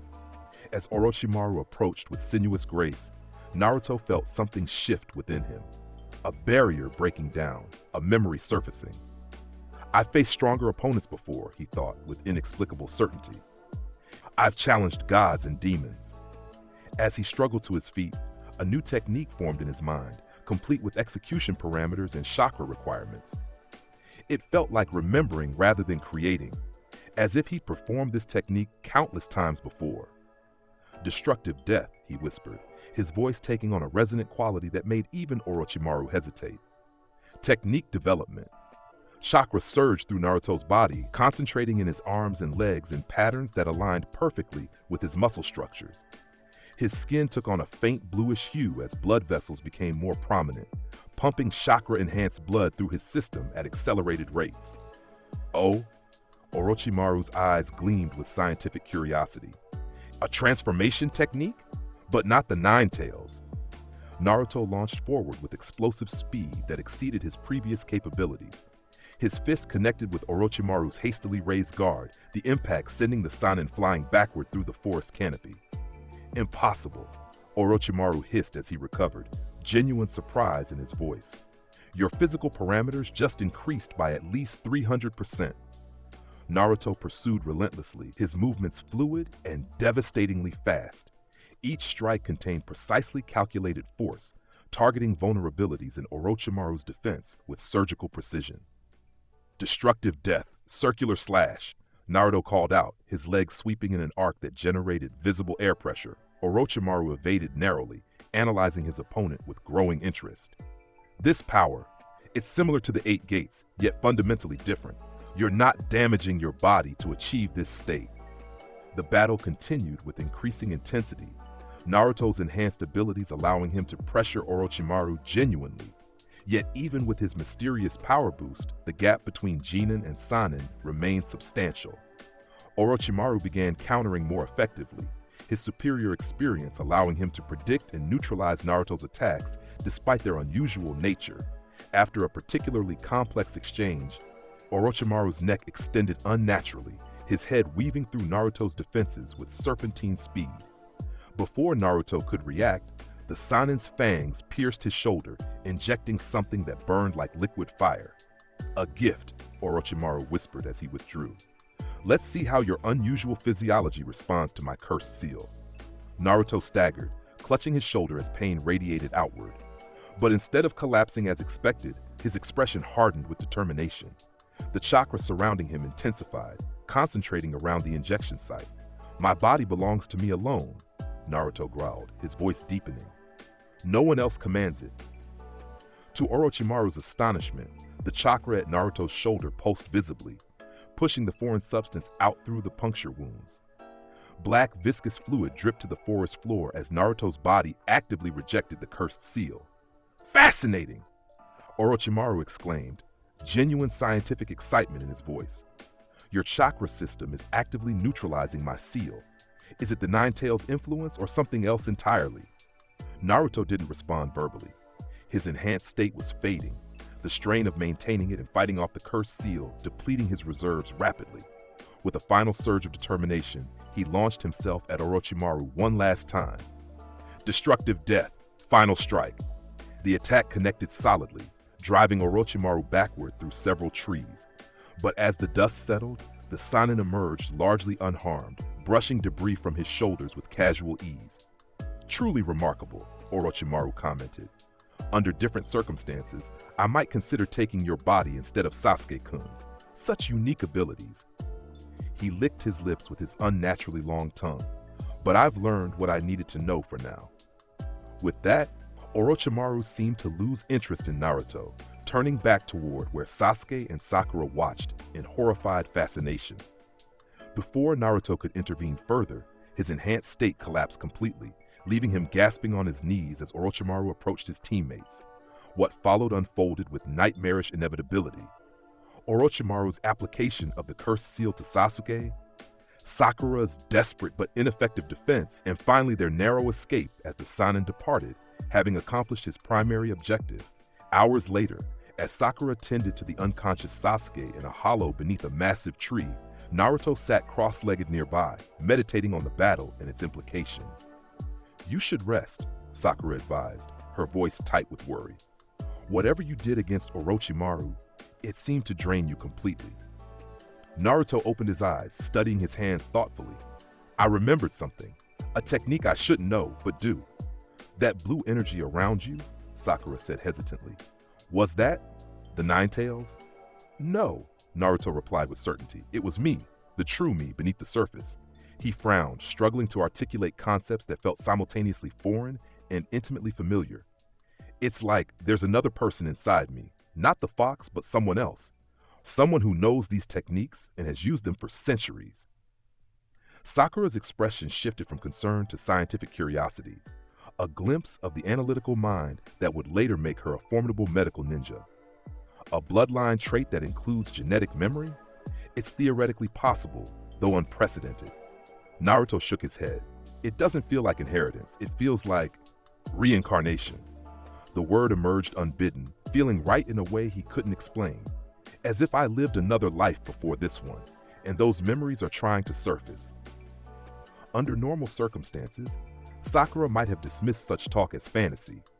But after witnessing Naruto fight a Sannin using techniques no genin should know, employing a transformation no one had seen before, and somehow rejecting a seal that had incapacitated Sasuke completely, her skepticism had been significantly eroded. Whatever it is, she said finally, it saved us today. Without you, Orochimaru might have done worse than just marking Sasuke. Naruto nodded, his gaze shifting to his unconscious teammate. He targeted Sasuke specifically, wanted his body, his eyes. His expression darkened, like a predator selecting prey based on desirable traits. Can you help him? Sakura asked, gesturing to the angry red mark on Sasuke's neck. If your body rejected the seal, maybe you know how to remove it from Sasuke. Naruto moved closer, examining the cursed seal with focused intensity. I don't think so. My body rejected it immediately, before it could establish roots. Sasuke's has already integrated with his chakra network. He frowned. Besides, my rejection was instinctive, not conscious. I don't know how I did it. The remainder of the Forest of Death trial tested Team 7 in unexpected ways. With Sasuke unconscious and Naruto recovering from chakra exhaustion, they were vulnerable to predatory teams. Yet when the Sound Team attacked, seeking to eliminate Sasuke on Orochimaru's orders, Naruto demonstrated once again that even at reduced capacity, his combat abilities exceeded conventional genin parameters. The confrontation ended with the Sound Ninja's retreat, though not before Naruto extracted a reluctant promise from Sasuke to resist using the cursed seal's power. Its borrowed strength, Naruto explained with conviction that suggested personal experience. True power comes from within, not from external sources. By the time they reached the central tower with both scrolls, Team 7 had been fundamentally transformed. Sasuke viewed Naruto with new respect, having witnessed him challenge a Sannin directly. Sakura had begun to appreciate Naruto's protective instincts rather than dismissing him as a battle-obsessed annoyance. And Naruto himself had glimpsed deeper layers to his own abilities, techniques and knowledge that seemed to emerge from some buried wellspring of experience. The preliminary matches for the tournament phase provided Naruto with his first opportunity to display his abilities before a wider audience. His opponent, Kiba Inuzuka, approached the match with characteristic brashness, viewing Naruto as the same academy student he had once dismissed. "You got lucky in the forest," Kiba taunted as they faced each other in the arena. "But luck won't help you against me and Akamaru." Naruto simply assumed his stance, eyes focused with the intensity that had become his trademark. "Compass needle activated," he murmured, his perception expanding to track both Kiba and Akamaru's fighting intent. What followed was less a battle than a demonstration. As Kiba and Akamaru attacked with their fang-over-fang technique, Naruto moved with fluid precision, evading their spiraling assaults with minimal movement. "He's reading their attack patterns," Kurenai Yuhi observed from the balcony, her crimson eyes narrowed in assessment. "But how? That's not the Byakugan or Sharingan. It's his compass needle technique," Guy explained, drawing curious looks from the other Jonin. Naruto can sense fighting spirit and killing intent, predicting attacks before they're launched. Below, Naruto countered with precisely timed strikes that disrupted Kiba and Akamaru's coordination. Each movement was economical, generating maximum effect with minimum effort, the hallmark of a master martial artist rather than an enthusiastic genin. "Destructive death, airtight, flowing wind," Naruto called out, his palm strikes generating compressed air bursts that knocked Kiba off balance without causing serious injury. The match concluded with Naruto standing over a dazed Kiba, victory achieved without requiring his enhanced state or most lethal techniques.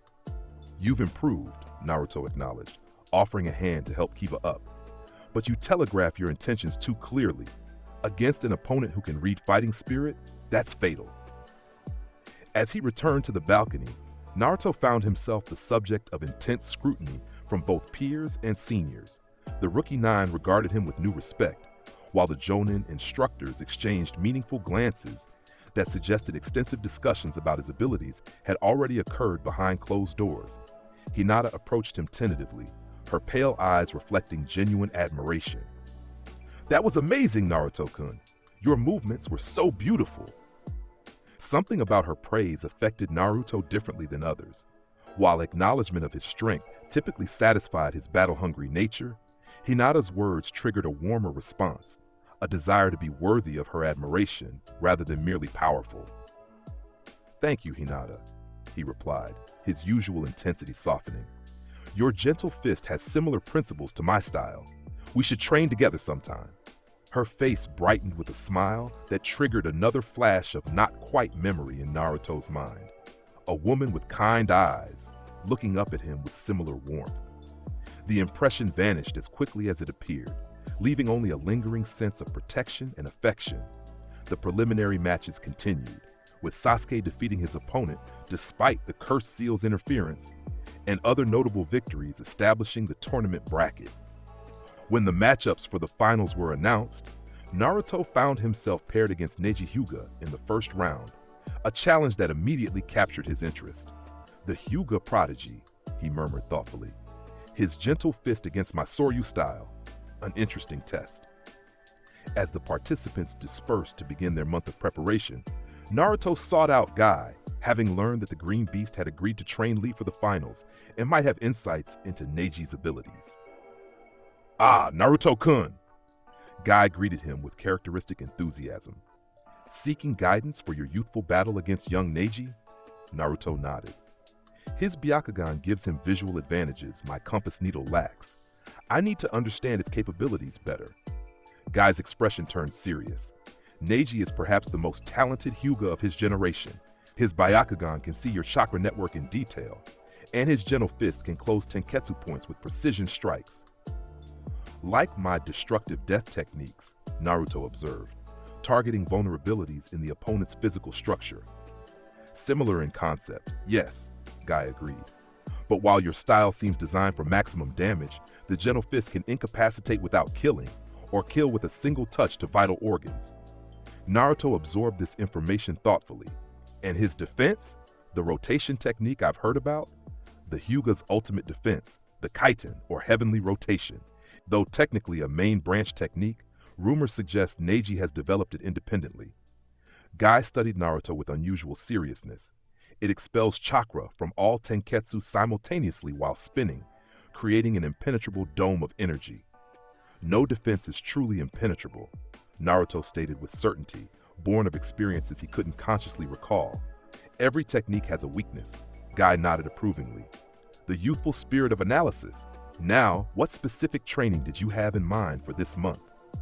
"I need to refine my enhanced state," Naruto replied. "The technique I used against Orochimaru. It multiplies my physical capabilities, but drains chakra rapidly. With proper training, I believe I can maintain it longer and more efficiently." Guy's bushy eyebrows shot up his forehead.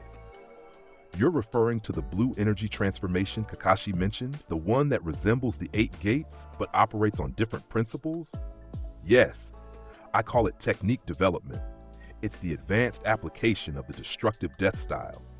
For the next month, Naruto trained relentlessly under Guy's guidance, focusing on 3 key areas: maintaining his enhanced state for longer durations, developing counters to the gentle fist's precision strikes, and refining his ability to generate destructive force without compromising control. During this period, he also sought out Hinata, offering to train with her in exchange for insights into her family's techniques. These sessions proved unexpectedly rewarding for both. Hinata gained confidence through Naruto's patient guidance in applying her natural flexibility to enhance the gentle fist's effectiveness. Naruto, in turn, discovered that observing the authentic gentle fist up close provided invaluable tactical information for his upcoming match with Neji. More surprising was how these training sessions affected their relationship. Away from the pressure of the academy and missions, Naruto found himself genuinely enjoying Hinata's company. Her quiet determination and kind spirit awakened protective instincts that felt both foreign and natural, as if part of him had been waiting to experience these emotions again. For her part, Hinata blossomed under Naruto's attention, her stutter gradually fading as comfort replaced nervousness.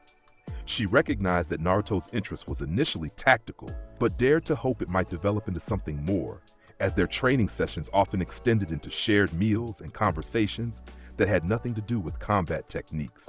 On one such occasion, as they rested beside a small stream after particularly intense training, Hinata gathered her courage to ask the question that had intrigued her for years. "Naruto-kun," she began hesitantly, "where did you learn your fighting style? I've never seen anything like it in any Konoha training manual." Naruto gazed at the flowing water, his expression thoughtful. "I didn't learn it. I've always known it, as far back as I can remember." He looked at his own hands, flexing them slowly. "Sometimes it feels like I've been practicing these techniques for centuries, not years." Hinata considered this with the open-mindedness that characterized her approach to Naruto's uniqueness. "Like a bloodline trait that includes knowledge? Maybe, but lately I've been having dreams, or maybe memories." His brow furrowed in concentration. "I see myself, but not myself. Older, different appearance, fighting opponents with powers I don't understand, using the same techniques, but with even greater mastery." Rather than dismissing this as fantasy, Hinata nodded thoughtfully. The Hyuga histories mention rare cases of chakra memory, experiences and knowledge imprinted in a person's spiritual energy that transcend physical existence. Most considered it metaphorical rather than literal, but what? "When I look at you with my Byakugan active," she admitted, "your chakra has unusual patterns. Not just the Nine-Tails chakra, which appears red and volatile, but something else. A blue energy that seems to flow through your muscles in paths that optimize movement and power generation." Naruto's eyes widened. "You can see that?" Hinata nodded. "It's subtle when you're at rest, but during combat, it becomes more pronounced. It's like your body knows exactly how chakra should flow for maximum efficiency without conscious direction." This conversation marked a turning point in Naruto's understanding of his condition. If Hinata could physically see the manifestation of his unusual abilities, then his experiences weren't merely psychological phenomena, but had tangible, physiological components. As the Chunin exam finals approached, Naruto found himself mentally prepared in ways that extended beyond combat strategy. His discussions with Hinata had helped him begin conceptualizing his abilities not as inexplicable anomalies, but as the manifestation of something older and deeper, a connection to a previous existence that, while still mysterious, felt increasingly real and accessible. The day of the tournament arrived with great anticipation throughout Konoha. Civilians and shinobi alike filled the stadium, eager to witness the culmination of the exams. When Naruto stepped into the arena for the first match against Neji Hyuga, a noticeable hush fell over the crowd. The Hyuga prodigy stood with characteristic confidence, his pale eyes regarding Naruto with clinical assessment. "Fate has determined the outcome of this match already," he stated. "Your unusual taijutsu won't change the fact that you are destined to lose here." Naruto dropped into his stance, eyes focused with predatory intensity. "Destiny is what we make it. Strength determines outcomes, not predetermined fate." Genma Shiranui, the proctor, glanced between them before raising his hand. "Begin!" What followed was a display of taijutsu mastery that would be discussed in Konoha's martial circles for years to come. Neji attacked with the precise, lethal grace of the gentle fist, each strike targeting critical tenketsu with perfect form. Naruto countered with the fluid adaptability of the Soryu style, reading Neji's intentions through his compass needle technique and responding with calculated efficiency.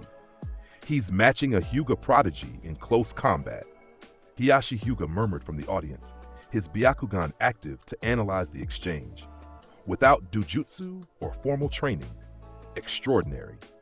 The battle escalated as Neji revealed his mastery of advanced Hyuga techniques, including the 8 trigrams, 64 palms. The precision assault threatened to shut down Naruto's chakra network entirely, a development that would neutralize most opponents completely. Instead, Naruto adapted with disturbing speed, his body moving with increasing efficiency as the battle progressed. Each exchange provided data that his combat-oriented mind processed and incorporated into his strategy. "Your technique is impressive," Naruto acknowledged after narrowly evading a particularly devastating combination. "But it relies on predictable patterns. 64 strikes in a predetermined sequence." Neji's eyes narrowed. "You cannot evade all 64. No one can." "I don't need to evade them all," Naruto replied. "I only need to disrupt the sequence." In their next exchange, Naruto demonstrated this principle. As Neji began the 64 palms, Naruto didn't attempt to evade completely, but instead sacrificed non-critical tenketsu points to preserve his offensive capabilities. This calculated approach allowed him to launch a devastating counter midway through Neji's technique.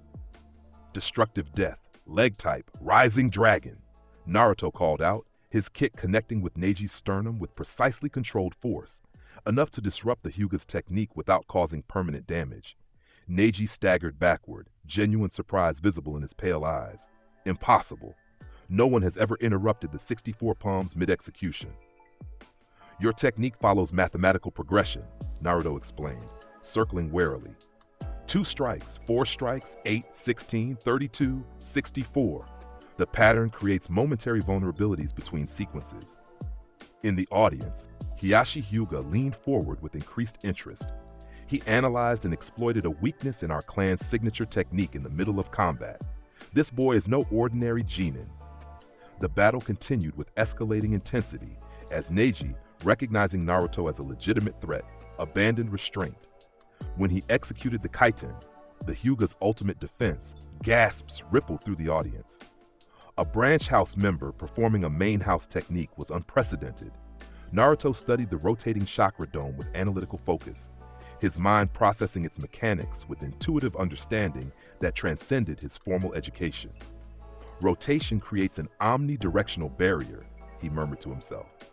"But the chakra expulsion must have a recovery phase. All techniques do." As Neji's rotation slowed, Naruto struck with timing born of combat instinct refined over countless battles. Battles his conscious mind couldn't remember, but his body recalled with perfect clarity. Destructive Death, Technique Development. The blue energy Hinata had described surged through Naruto's system, his skin taking on the faint bluish hue as blood vessels became more prominent. The transformation was subtle but unmistakable, not a flashy ninjutsu display, but the optimization of his body's natural capabilities beyond normal human limitations. "What is this?" Neji demanded, his Byakugan revealing the dramatic changes in Naruto's chakra network. "Your tenketsu should be closed." "The Soryu style doesn't rely solely on standard chakra pathways," Naruto replied, his voice deeper and more resonant in this enhanced state. "It creates its own." What followed was no longer a demonstration but a decisive confrontation. Naruto moved with blinding speed, his enhanced physiology allowing him to execute techniques with devastating effectiveness. Each strike contained precisely calculated force, targeting vulnerabilities in Neji's defense with surgical precision. The Hyuga prodigy fought brilliantly, his gentle fist precision and Byakugan insight allowing him to counter techniques that would have overwhelmed lesser opponents. Yet Naruto's enhanced capabilities, combined with his uncanny ability to read Neji's intentions before they manifested, gradually established an unmistakable advantage. The decisive moment came when Neji, attempting another kaiten to counter Naruto's relentless assault, found his rotation interrupted by a technique that defied conventional taijutsu principles. Destructive Death, Air Type, Void Annihilation. Naruto announced, his palm strike generating a localized pressure vacuum that disrupted the airflow around Neji's rotating form. The kaiten faltered momentarily, just enough for Naruto to penetrate the defense with a perfectly timed strike to Neji's solar plexus. The blow contained precisely controlled force, designed to incapacitate without causing permanent injury. As Neji collapsed to his knees, struggling for breath, Naruto stood over him without arrogance or contempt. "Your fate is your own to determine," he said quietly. True strength comes from acknowledging this freedom, not from surrendering to predetermined outcomes. Genma declared Naruto the winner amid stunned silence that quickly transformed into thunderous applause. The audience had witnessed something unprecedented. A genin without clan techniques or special bloodline traits defeating a prodigy from one of Konoha's most prestigious clans through sheer martial excellence. As Naruto returned to the participants' box, he found himself the subject of intense scrutiny from both peers and senior shinobi. Gaara of the Sand studied him with disturbing focus, sensing something kindred yet fundamentally different in Naruto's unusual chakra. Shikamaru Nara's typically bored expression had sharpened with analytical interest, and the Jonin instructors exchanged glances that suggested Naruto's display had confirmed suspicions discussed in private meetings. Hinata approached him with a warm smile that somehow meant more than the crowd's approval. "That was incredible, Naruto-kun. The way you countered Neji Nisan's techniques." "Your insights helped," Naruto acknowledged, his enhanced state fading as the battle hunger receded. "Understanding the Gentle Fist's principles from your training sessions gave me the foundation for my counters." Their conversation was interrupted as alarms sounded throughout the stadium. The joint sand sound invasion had begun, with genjutsu descending over the audience and enemy shinobi appearing at strategic points throughout Konoha. What followed tested Naruto in ways no tournament match could. As Sasuke pursued Gaara, who had fled the stadium with his siblings, Naruto and Sakura joined the pursuit, eventually confronting the Sand Jinchuriki in the forest outside Konoha. Gaara's partial transformation into Shukaku created a combat scenario unlike anything Naruto had previously faced. Conventional taijutsu proved ineffective against the tail beast's sand defenses and monstrous physical strength. Yet, when Gaara's killing intent focused on an exhausted Sasuke and injured Sakura, something profound awakened within Naruto, a protective fury that transcended his usual battle hunger. "You threaten my comrades," he said, his voice taking on that resonant quality that marked his deepest convictions. "That is unforgivable." "Why protect them?" Gaara demanded, his partially transformed face contorted with genuine confusion. "What makes them worth your strength?" Naruto's response emerged from that deeper wellspring of experience, words that felt like memories rather than newly formed thoughts. "True strength exists to protect those who cannot protect themselves," he stated with absolute conviction. "Power without purpose is meaningless. Without people to protect, a warrior is just a weapon without direction." The declaration triggered another flash of not quite memory. Young women with grateful eyes, a dojo filled with laughter, a sense of purpose beyond combat itself. The impression lasted only moments, but its emotional impact remained. "Destructive death, final form," Naruto whispered, his body radiating blue energy more intensely than ever before. "Technique development, Soryu style." The transformation that followed went beyond his previous enhanced states. Naruto's muscles densified visibly, blood vessels bulging beneath his skin as chakra surged through optimized pathways. His eyes took on an intense focus that seemed to perceive vulnerabilities in Gaara's defenses that normal vision couldn't detect. Their confrontation escalated as Gaara completed his transformation, the full might of Shukaku emerging against Naruto's mysterious power. Conventional battle logic suggested a genin, even an exceptional one, couldn't possibly challenge a fully manifested tailed beast. Yet Naruto fought with techniques that seemed designed for exactly this scenario, strikes that penetrated sand defenses by targeting structural weaknesses, movement patterns that evaded Shukaku's enormous attacks through perfect timing rather than raw speed. "Destructive death, annihilation type," Naruto called out, his body blurring with movement as he delivered a combination that systematically dismantled portions of Shukaku's sand form. The battle culminated with Naruto penetrating Shukaku's defenses entirely, reaching the sleeping Gaara at the creature's core. Rather than delivering a killing blow, Naruto placed his palm against Gaara's forehead with gentle precision. "Wake up," he said simply. "Face your own demons rather than becoming them." As Gaara awakened and Shukaku's form disintegrated, the two Jinchuriki faced each other in mutual exhaustion. Their subsequent conversation, about loneliness, purpose, and the meaning of strength, marked a turning point for both. Naruto articulated a philosophy of protection and connection that resonated with experiences his conscious mind couldn't fully recall, while Gaara glimpsed a possible path beyond hatred and isolation. The aftermath of the invasion brought grief as the third Hokage's sacrifice became known, but also opportunity as Konoha began rebuilding. For Naruto, the events had deepened his understanding of his own nature. The mysterious abilities that had once seemed random now revealed patterns that suggested purpose and origin. During the village's recovery period, Naruto sought out Guy for insight into his evolving capabilities. "The transformation I used against Gaara," he explained as they sat in a quiet training ground. "It was different from before, more complete." Guy nodded thoughtfully. "I observed from a distance. Your chakra manifestation resembled the higher gates, but without the physical deterioration they cause." "It felt familiar," Naruto admitted, "as if I'd achieved that state countless times before. And when I spoke to Gaara afterward, words came to me that I never consciously formulated, philosophies about strength and protection that feel true but not mine, not originally." The Jonin studied his young friend with uncharacteristic seriousness. "Naruto-kun, there are legends in the oldest martial arts scrolls about warriors whose spirits were so powerfully aligned with combat that they transcended normal human limitations. Some believe these exceptional individuals could pass their knowledge and abilities to future generations, not just through genetics, but through spiritual reincarnation." "Reincarnation?" Naruto repeated, the word resonating with his recent experiences. "The belief that the soul or spiritual essence continues after death, taking new form in another body." Guy's expression was solemn. Most dismiss it as metaphorical rather than literal, but there are documented cases of individuals displaying knowledge and abilities they couldn't possibly have acquired in their current lifetime. Naruto's hands clenched into fists. "So you think I'm someone else? Reborn?" "I think," Guy replied carefully, "that you are Naruto Uzumaki, with a spirit that perhaps carries echoes of something older. The Soryu-style techniques you demonstrate with such mastery might be knowledge carried forward from a previous existence."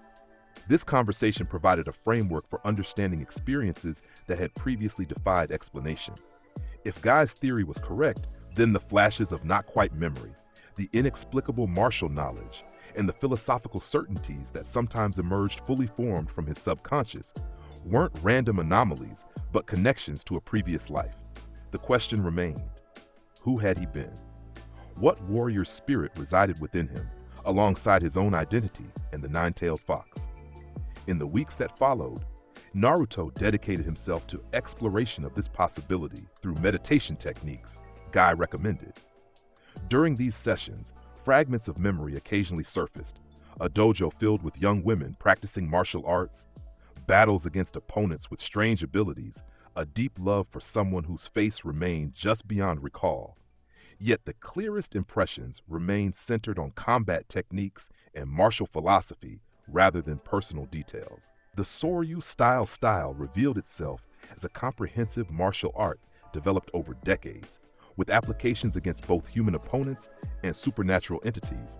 Naruto's relationships evolved during this period of self-discovery.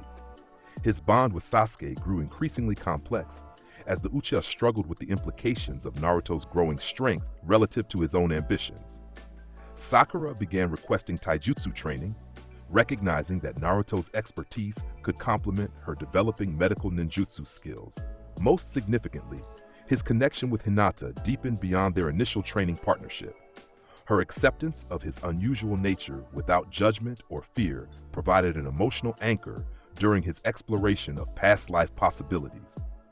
Her gentle strength and unwavering support resonated with half-remembered feelings of protective devotion from his previous existence. When Jiraiya approached Naruto about leaving the village for extended training, the young shinobi found himself at a crossroads.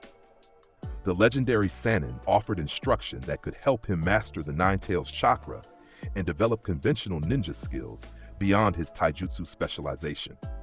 Yet leaving meant interrupting his exploration of the Soryu style's origins and separating from the connections he'd established in Konoha. "This is an opportunity most Jonin would kill for," Jiraiya pointed out as they discussed the proposal on Hokage Mountain. training with one of the Sannin, traveling the world, learning techniques beyond what's available in Konoha. Naruto gazed thoughtfully over the village.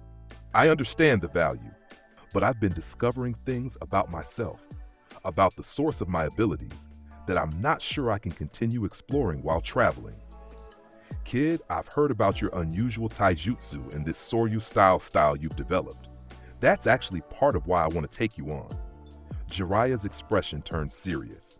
There are scrolls and records in hidden temples across the continent that might contain information about ancient martial arts that match what you're doing. Resources you'll never find in Konoha. This perspective shifted Naruto's calculus entirely. If Jiraiya's travels could provide answers about his past life connections while also strengthening his current abilities, the opportunity became too valuable to refuse. Before departing, Naruto sought out those who had become important to him. He sparred one final time with Sasuke, the match ending in a draw that left both satisfied and hungry for future challenges. He thanked Sakura for her growing acceptance and promised to return with greater strength to protect their team. He expressed genuine gratitude to Guy for guidance that transcended conventional training. His farewell to Hinata proved most difficult, emotions from both his current life and echoes of his past creating a complex resonance he struggled to articulate. I'll come back stronger, he promised, as they stood in the training ground where they'd spent so many hours together, and hopefully with answers about who I was before. Hinata nodded, her pale eyes reflecting understanding beyond her years. Just remember that who you were matters less than who you are and who you choose to become. I know, Naruto replied, surprised by the depth of emotion her words evoked. But understanding my past might help me better determine my future path. As they said goodbye, Naruto impulsively took her hand, a gesture that felt simultaneously foreign and deeply familiar. Wait for me? He asked, the question emerging unbidden. Hinata's smile contained both surprise and certainty. Always, Naruto-kun. I've been waiting for you my entire life. The words triggered another flash of memory, a woman with dark hair saying something similar in a world long past. The impression strengthened Naruto's resolve to discover the truth of his reincarnated spirit while forging his own destiny in this life. As he departed Konoha with Jiraiya, Naruto carried not just the legacy of the nine-tailed fox and his parents' sacrifice, but also the mysterious inheritance of a warrior whose Soryu style had somehow transcended death itself to find new purpose in a world of shinobi. The journey ahead promised not just conventional training, but exploration of an existence that spanned multiple lifetimes. A quest to integrate the ancient martial artist whose techniques flowed through his muscles with the determined young ninja who dreamed of protecting his precious people with strength born of both lives. For Naruto Uzumaki, practitioner of the Soryu style and Jinchuriki of the nine-tailed fox, the path forward would unite past and present in service of a future where true strength found its ultimate expression in the protection of those who couldn't protect themselves. A philosophy that echoed across centuries from the heart of a warrior reborn. Standing atop the Hokage mountain, Naruto Uzumaki stared into the distance, his blue eyes narrowing as he sensed powerful chakra signatures gathering beyond the horizon. His muscles tensed with anticipation, a familiar hunger stirring within him, the battle lust that had defined his existence across 2 lifetimes. Finally, worthy opponents approach, he murmured, a predatory smile spreading across his face. Let them come. I'll show them what true strength means. 3 years had passed since he left Konoha with Jiraiya. 3 years of relentless training, of pushing his body to limits that would have destroyed an ordinary shinobi. 3 years of reconnecting with memories of his past life as Hokage, the demon Akaza, the undefeated practitioner of the Soryu style. His journey with Jiraiya had yielded more than conventional ninja training. In ancient temples and forgotten archives across the continent, they had discovered scrolls depicting martial arts techniques identical to Naruto's remembered abilities. One weathered manuscript from the Land of Iron described a legendary warrior from centuries ago who developed the destructive death style, a martial artist whose blue-marked body could perceive fighting spirit and whose techniques shattered the strongest defenses. The evidence had confirmed what Naruto already knew in his soul. He was Akaza reborn, a warrior whose hunger for battle and pursuit of strength had transcended death itself. Now, as he sensed the gathering storm of the Akatsuki's movements, powerful chakra signatures hunting Jinchuriki across the nations, that hunger intensified.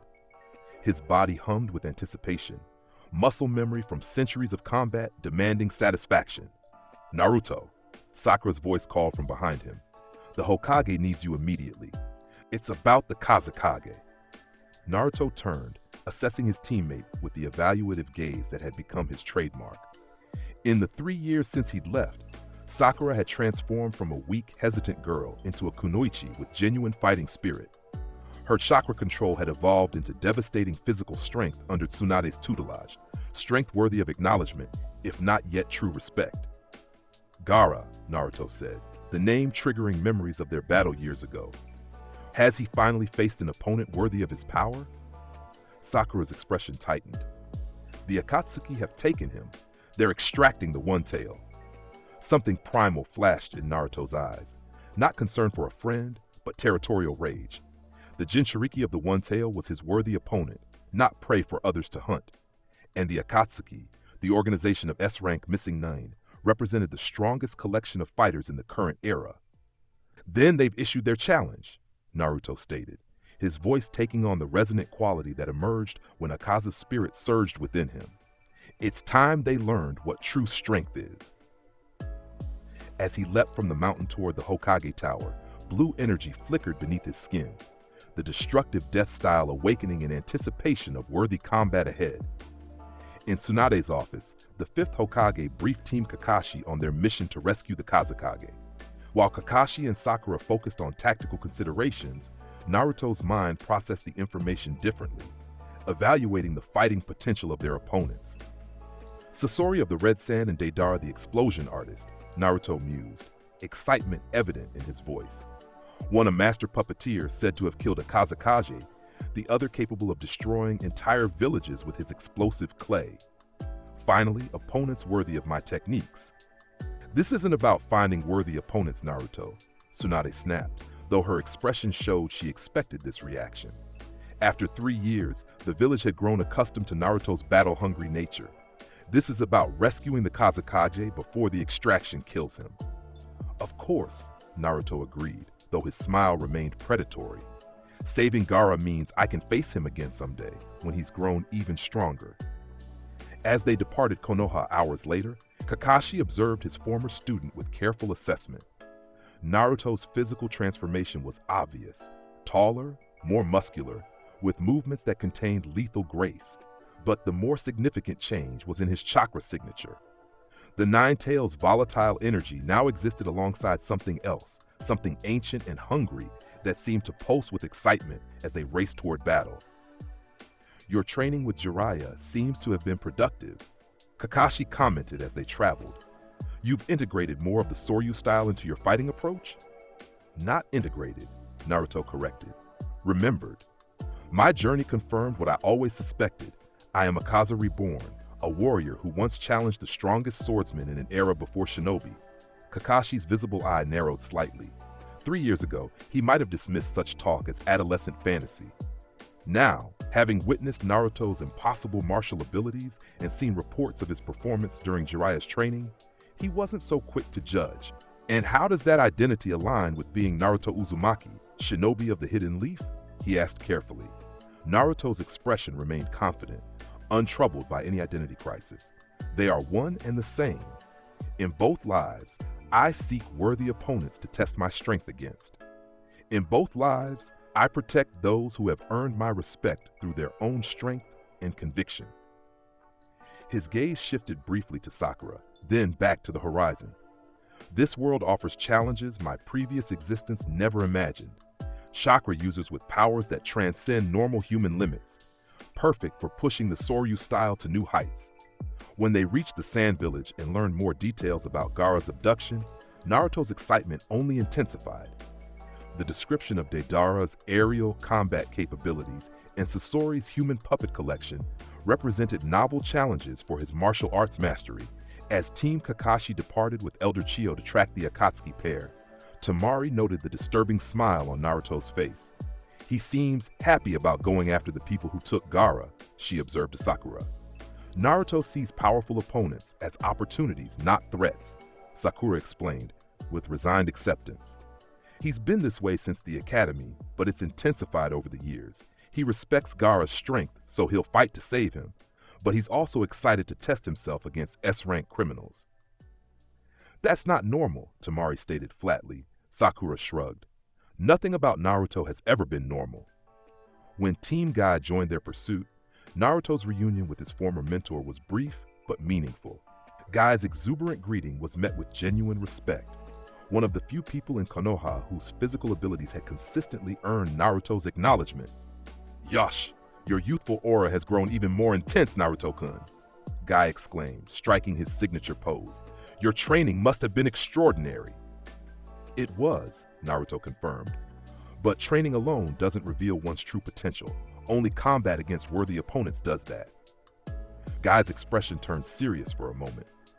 And these Akatsuki members represent such opponents? S-rank missing nin who defeated Hokage, Naruto replied, his eyes gleaming with anticipation. Either they're truly strong, or Gaara has grown weaker. I'll discover which is true. When they finally tracked the Akatsuki to their hideout, finding a massive boulder sealed with a complex barrier, Naruto's patience wore thin. While the others analyzed the five-seal barrier and developed a strategy to remove it, he approached the stone directly. This obstacle delays my confrontation with worthy opponents, he stated simply. Then, dropping into a stance that made Guy's eyes widen in recognition, he announced, Destructive Death, Technique Development. Blue energy surged through his system, his muscles densifying visibly as blood vessels bulged beneath his skin. The transformation was more refined than years before, less visually dramatic, but containing far greater power. Compass needle, Naruto intoned, his perception expanding to analyze the barrier's structure through its chakra flow. The weakness is here. His fist struck the exact center of the massive boulder with precision that defied conventional taijutsu limitations. Destructive Death, Annihilation type. The impact generated a localized shockwave that traveled through the stone, disrupting the barrier seal's structural integrity from within. Cracks spread outward from the impact point, the entire barrier system destabilizing as Naruto delivered a second perfectly placed strike.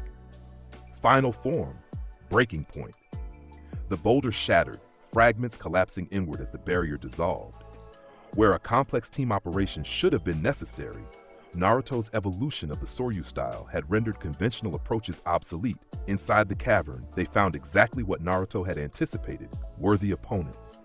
Sasori concealed within his Hiruko puppet and Deidara sitting atop Gaara's motionless body.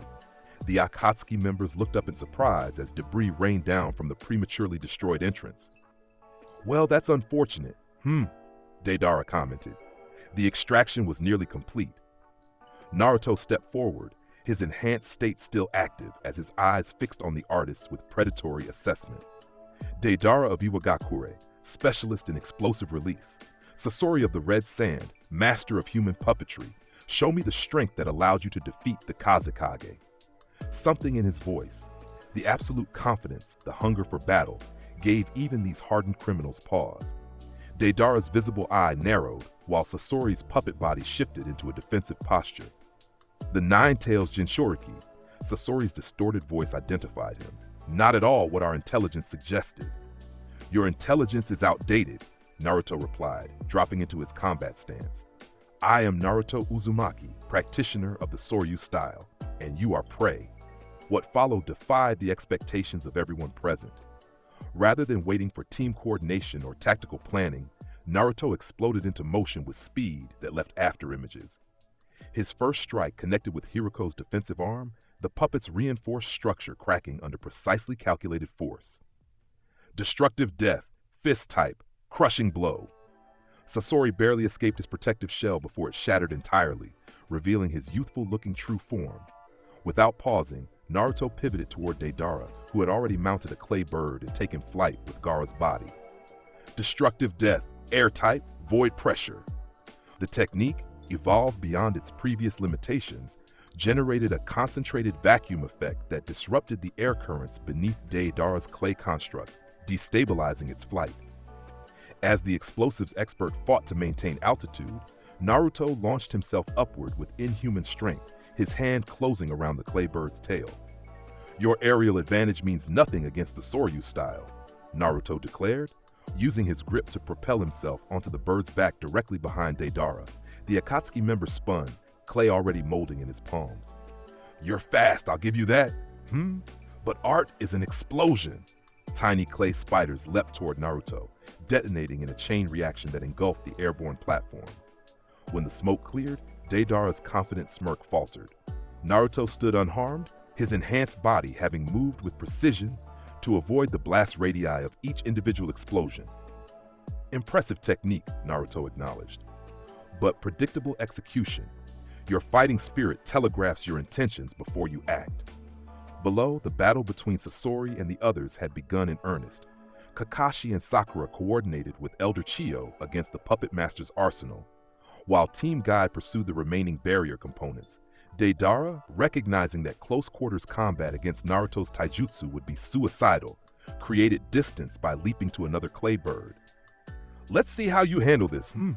He formed a hand seal, detonating the bird Naruto still stood upon. The explosion was massive, designed to obliterate everything within a 50-meter radius. Yet through the smoke and fire, Naruto emerged with Gaara's body secured in one arm, his other hand extended toward Deidara with terrifying accuracy. Destructive death, airtight, compass shot. The technique, one Naruto had never displayed before, generated a compressed air projectile that struck Deidara's shoulder with the force of a physical blow. The Akatsuki member's arm went numb as pressure points were disrupted through precise targeting of his chakra network. "Impossible," Deidara gasped. "You created a ranged attack using pure taijutsu?" "The Soryu style adapts to any opponent," Naruto replied, landing gracefully despite the burden of Gaara's body. He placed the Kazekage gently on the ground before refocusing on his opponent. "Now show me your true strength or die without honor." The declaration triggered something in Deidara, a mix of fear and artistic indignation. He reached into his clay pouch with his functioning arm, chakra molding his most powerful explosive compound. "You want to see my masterpiece? Fine! Art is an explosion!" What emerged was his C3, a massive animated figure designed to destroy entire villages. As it descended toward Naruto, the Jinchuriki's eyes narrowed with assessment rather than fear. Destructive death, final form, technique development, full release. The transformation that followed exceeded anything Naruto had previously manifested. Blue energy erupted from his body in visible waves, his muscles expanding with power as a pattern of flowing lines appeared briefly on his skin. Echoes of the markings that had once adorned Akaza's demon form. When the C3 detonated, the explosion was visible from miles away, a mushroom cloud rising above the battlefield. Deidara allowed himself a moment of artistic satisfaction before reality intruded. A figure emerged from the epicenter, walking calmly through flames and debris, completely unharmed. "Is that all?" Naruto asked, genuine disappointment in his voice. "I expected more from an S-rank criminal." Before Deidara could react, Naruto had crossed the distance between them, appearing directly before the airborne Akatsuki member with speed that defied visual tracking. Destructive death, annihilation type, 1,000 strikes. His hands moved in a blur, delivering precisely calculated blows to Deidara's vital points.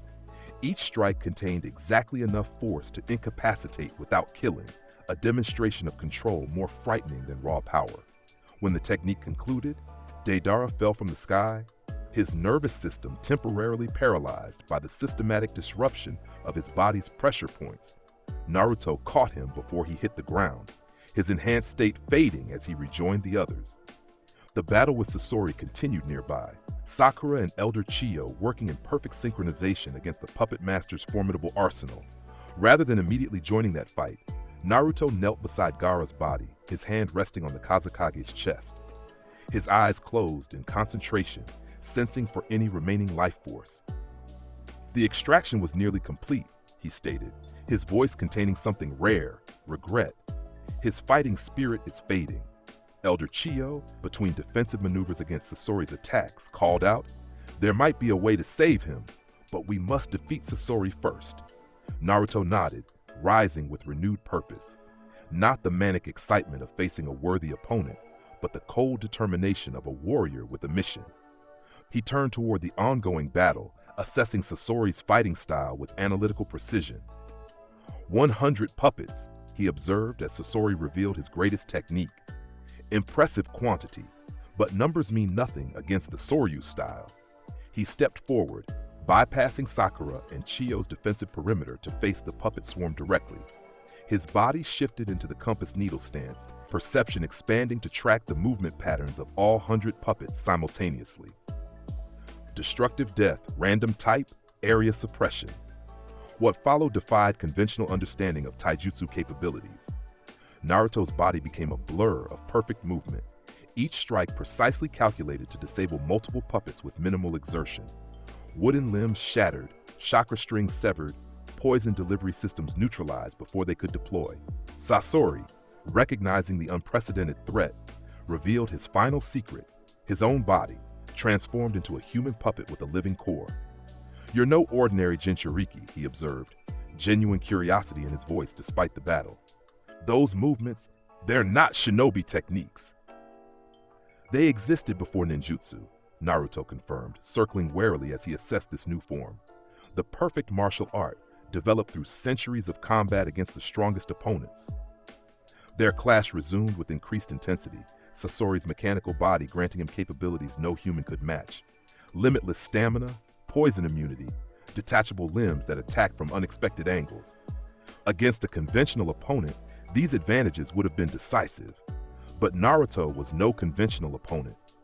His compass needle sense tracked the flow of chakra through Sasori's puppet body, identifying the living core that maintained control. Each exchange revealed more of the puppet's structure to his analytical perception, until finally he identified the critical vulnerability. "Your core is your weakness," Naruto stated, evading a poison-tipped blade with minimal movement. "The only living part remaining. Destroy it, and your existence ends." Sasori's expression remained impassive, but his attacks intensified. "Many have identified my weakness. None have managed to exploit it. None have faced the Soryu style," Naruto countered, his body shifting into a stance Sakura had never seen before. Destructive death, ultimate technique, deploying blast. The attack that followed contained such precisely calculated force that it created a localized pressure differential in the air itself. Sasori's defensive mechanisms triggered too late as Naruto's palm struck the exact center of his chest cylinder, the impact transmitting through the outer shell to disrupt the chakra network of the core within. Sasori's body froze mid-movement, his eyes widening in genuine surprise. "Impossible, without breaking the outer casing." "Pressure transmission," Naruto explained, his voice matter-of-fact. "The Soryu style doesn't require direct contact with a target to disrupt its internal structure." As Sasori's puppet body collapsed, Elder Chiyo approached Gaara quickly. "There's still a chance to save him, but at great cost. I developed a technique to transfer life force, originally for my puppets, but it can restore a recently deceased human at the cost of the user's life." Naruto observed the elderly woman with newfound respect, not for her combat abilities, which were impressive but not exceptional, but for her willingness to sacrifice herself. Such conviction deserved acknowledgement. The life transfer technique succeeded, Gaara's eyes opening slowly as Elder Chiyo's closed for the final time. When the Kazekage fully regained consciousness, his first sight was Naruto standing over him, expression unreadable. "You were defeated," Naruto stated without preamble. Gaara's eyes narrowed slightly. "Yes." "Have you grown weaker since our battle, or were your opponents truly strong?" The direct question might have offended another Kage, but Gaara understood Naruto's nature. "They were strong, particularly Deidara's aerial techniques. I hadn't developed adequate counters." Naruto nodded, satisfied. "Then you must become stronger still. A worthy opponent doesn't remain stagnant." Despite the unusual exchange, something like understanding passed between the two Jinchuriki. When they returned to the Sand Village, Gaara's formal thanks were met with Naruto's characteristic response. "Grow stronger, Kazekage. Next time we meet, show me how much you've improved." On the journey back to Konoha, Kakashi observed his former student with renewed assessment. Naruto's performance against the Akatsuki members had exceeded even the most optimistic predictions. He had essentially single-handedly defeated two S-rank criminals using techniques that defied conventional chakra theory. Your abilities have evolved significantly, Kakashi noted. Those weren't the same techniques you used during the Chunin exams. The Soryu style adapts to each opponent, Naruto explained. Against explosives experts and puppet masters, different applications were required. My training with Jiraiya allowed me to refine techniques I'd only partially remembered before. And this transformation state you enter? Technique development, Naruto confirmed. The highest form of the destructive death style. It optimizes every aspect of my physical structure for combat efficiency. Sakura, listening nearby, couldn't contain her medical curiosity. But how? I observed your chakra flow during the transformation. It doesn't follow standard pathways. Because it predates the standardization of chakra use, Naruto replied. The Soryu style was developed when the distinction between physical and spiritual energy was understood differently. It creates optimal pathways based on the individual body's structure rather than following predetermined networks. This explanation, delivered with the confidence of absolute certainty, silenced further questions. Whatever Naruto had discovered during his 3-year journey had only reinforced his conviction in his reincarnated identity. Upon returning to Konoha, Naruto was immediately summoned to the Hokage's office. Tsunade didn't bother with pleasantries. Your performance against the Akatsuki was impressive, she acknowledged, but also concerning. The reports suggest you've developed capabilities beyond what we previously documented. Naruto stood with perfect posture, neither defensive nor apologetic. My training revealed more of the Soryu style's potential. As I face stronger opponents, more techniques become accessible. Accessible or remembered? Tsunade pressed, leaning forward. Jiraiya reported your discoveries in those ancient temples. Scrolls depicting techniques identical to yours created centuries before the hidden villages existed. Both, Naruto replied simply. I am Akaza reborn, a warrior who once sought the strongest opponents in an era before ninjutsu dominated combat. Those memories become clearer with each worthy battle. Rather than dismissing his claim, Tsunade sighed. Under normal circumstances, I'd recommend psychological evaluation for such declarations, but your abilities speak for themselves. She fixed him with a serious gaze. The question is whether Naruto Uzumaki or this Akaza controls your actions. We are one and the same, Naruto stated with absolute conviction. The desire to test my strength against worthy opponents, to protect those who have earned my respect through their own strength. These principles transcend individual lifetimes. After a moment's consideration, Tsunade nodded. Then I have another mission for you. Intelligence suggests Sasuke Uchiha has defeated Orochimaru and is now hunting his brother. If anyone can evaluate whether he's become a threat or potential ally, it's you. The mention of Sasuke triggered Naruto's evaluative instinct. His former teammate had always possessed fighting spirit worthy of acknowledgement, if not yet true respect. Had 3 years under Orochimaru's tutelage changed that assessment? I'll find him, Naruto agreed, and determine whether his strength deserves respect or remains mere potential. The mission to locate Sasuke Uchiha began the following day, with Naruto joining a newly formed Team 7 that included Sakura, Sai, and Yamato. As they tracked rumors of Sasuke's movements following Orochimaru's defeat, Naruto found himself evaluating his new teammates with his characteristic assessment of fighting potential. Sai's emotionless efficiency contained a certain cold effectiveness, but lacked the passionate fighting spirit Naruto respected. Yamato's wood release offered interesting tactical possibilities, but his cautious approach to combat reflected a warrior who prioritized survival over victory. Their journey led them to a destroyed Akatsuki hideout, where evidence suggested Sasuke had confronted his brother before being led elsewhere. While the others analyzed footprints and chakra residue, Naruto closed his eyes, activating his compass needle sense at maximum range. There, he said suddenly, pointing northeast. 2 powerful chakra signatures in conflict. One has the Uchiha's fighting spirit.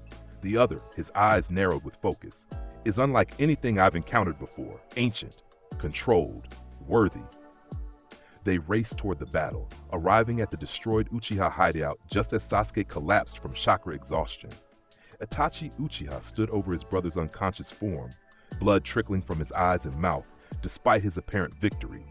Naruto stepped forward, his analytical gaze assessing both Uchiha with critical precision. "Your fighting spirit is fading," he observed, addressing Itachi directly. "Yet you won the battle." Curious. Itachi turned slowly, his Sharingan eyes studying Naruto with equal assessment. "Naruto Uzumaki, you've changed significantly since our last encounter." "I've remembered more of who I truly am," Naruto replied, dropping into his combat stance. "Your chakra signature suggests terminal illness, yet you fought at S-rank level despite this limitation. Truly impressive fighting spirit." Something like surprise flickered across Itachi's stoic expression. "You can sense that much detail?"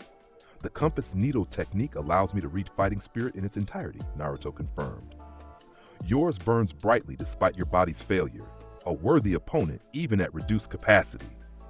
What followed was not the battle everyone expected, but a conversation between two warriors who recognized something in each other. Itachi, perhaps sensing his limited remaining time, revealed truths he had kept hidden for years. The Uchiha massacre, his role as a double agent, the sacrifice he had made for Konoha and his brother. Naruto listened without judgment, his assessment based solely on the fighting spirit behind Itachi's actions rather than their moral implications. When the explanation concluded, he nodded with genuine respect. "You sacrificed everything for what you believed in," he acknowledged. "Such conviction deserves respect, regardless of the path it took." Itachi's expression remained impassive, but something in his posture relaxed slightly. "And what do you believe in, Naruto Uzumaki? Or should I call you Akaza?" The question, and the recognition of his dual identity, caught Naruto momentarily off guard. "You know of my past life?" "The Akatsuki has resources beyond conventional knowledge," Itachi replied. "Ancient records, forgotten legends.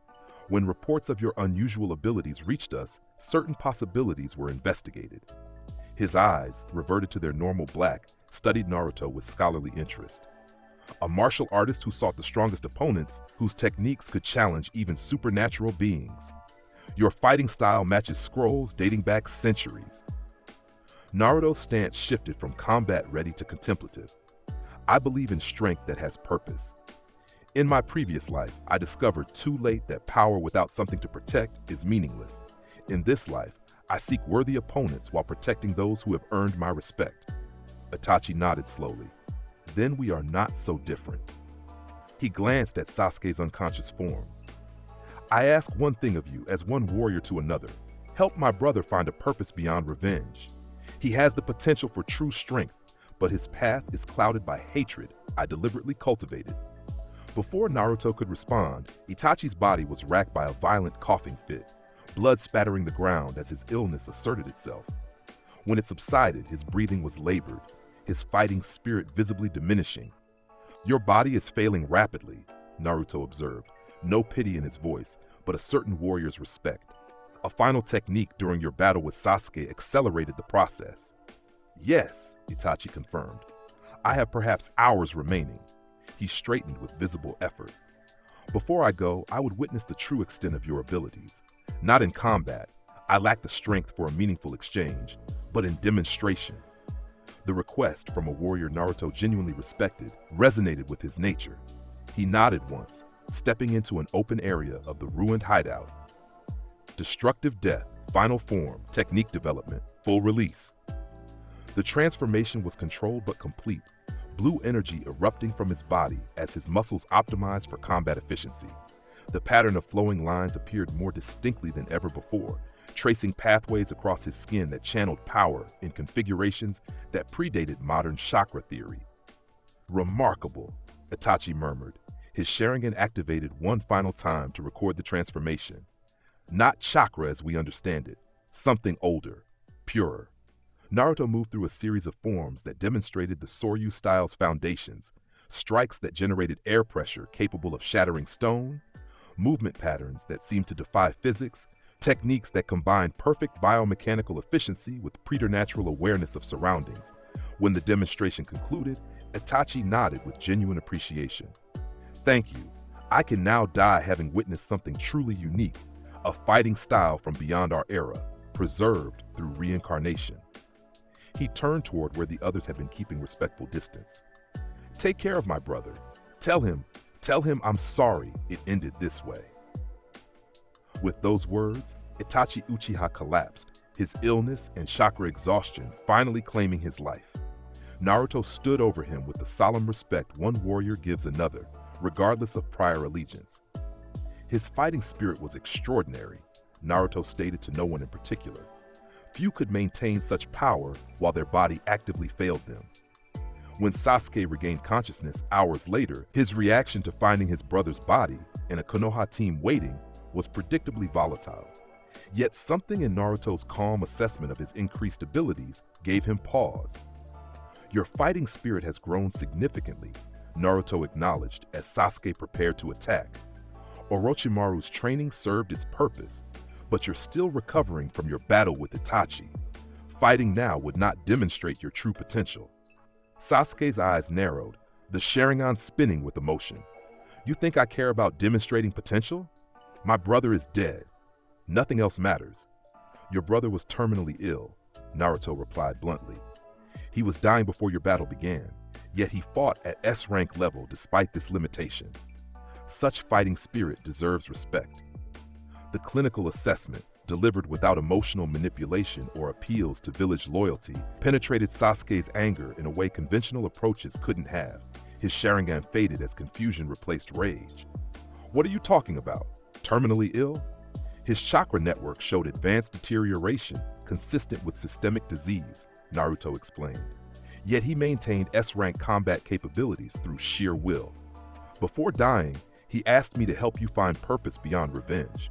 Sasuke's expression cycled through disbelief, anger, and finally, reluctant consideration. Why would he say that after everything he did? "Because he was a double agent," Naruto stated simply. "He sacrificed his reputation and your relationship to protect Konoha from a coup the Uchiha were planning. His final mission was to die by your hand, making you a hero to the village." The revelation, delivered with Naruto's characteristic directness rather than diplomatic sensitivity, hit Sasuke like a physical blow. He staggered, Sharingan activating involuntarily as emotional turmoil manifested in chakra fluctuation. "That's a lie," he whispered, though uncertainty had already taken root. "I have no reason to lie," Naruto replied with a shrug. Itachi's fighting spirit contained no deception when he explained his actions. "Believe or don't believe, it changes nothing about your need to grow stronger." This last statement, appealing to Sasuke's core motivation rather than emotional reconciliation, reached him when nothing else might have. He straightened, studying Naruto with new assessment. "You've changed," he observed. "Your chakra feels different. Older somehow." "I've remembered more of who I truly am," Naruto repeated his earlier explanation to Itachi. "A warrior reborn, seeking worthy opponents in each lifetime." Under normal circumstances, such a declaration might have triggered Sasuke's derision. Instead, having just witnessed his brother's death and facing revelations that shattered his life's purpose, he found himself strangely receptive to concepts beyond conventional understanding. "Prove it," he challenged. "Show me this power you claim to have remembered." Naruto nodded, recognizing the request as Sasuke's way of processing overwhelming information through the familiar framework of combat assessment.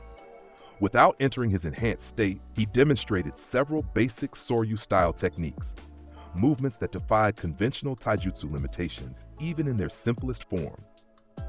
The destructive death style, he explained as he moved, developed through centuries of combat against the strongest opponents of an era before ninjutsu. My previous incarnation mastered it so completely that the knowledge transcended death itself.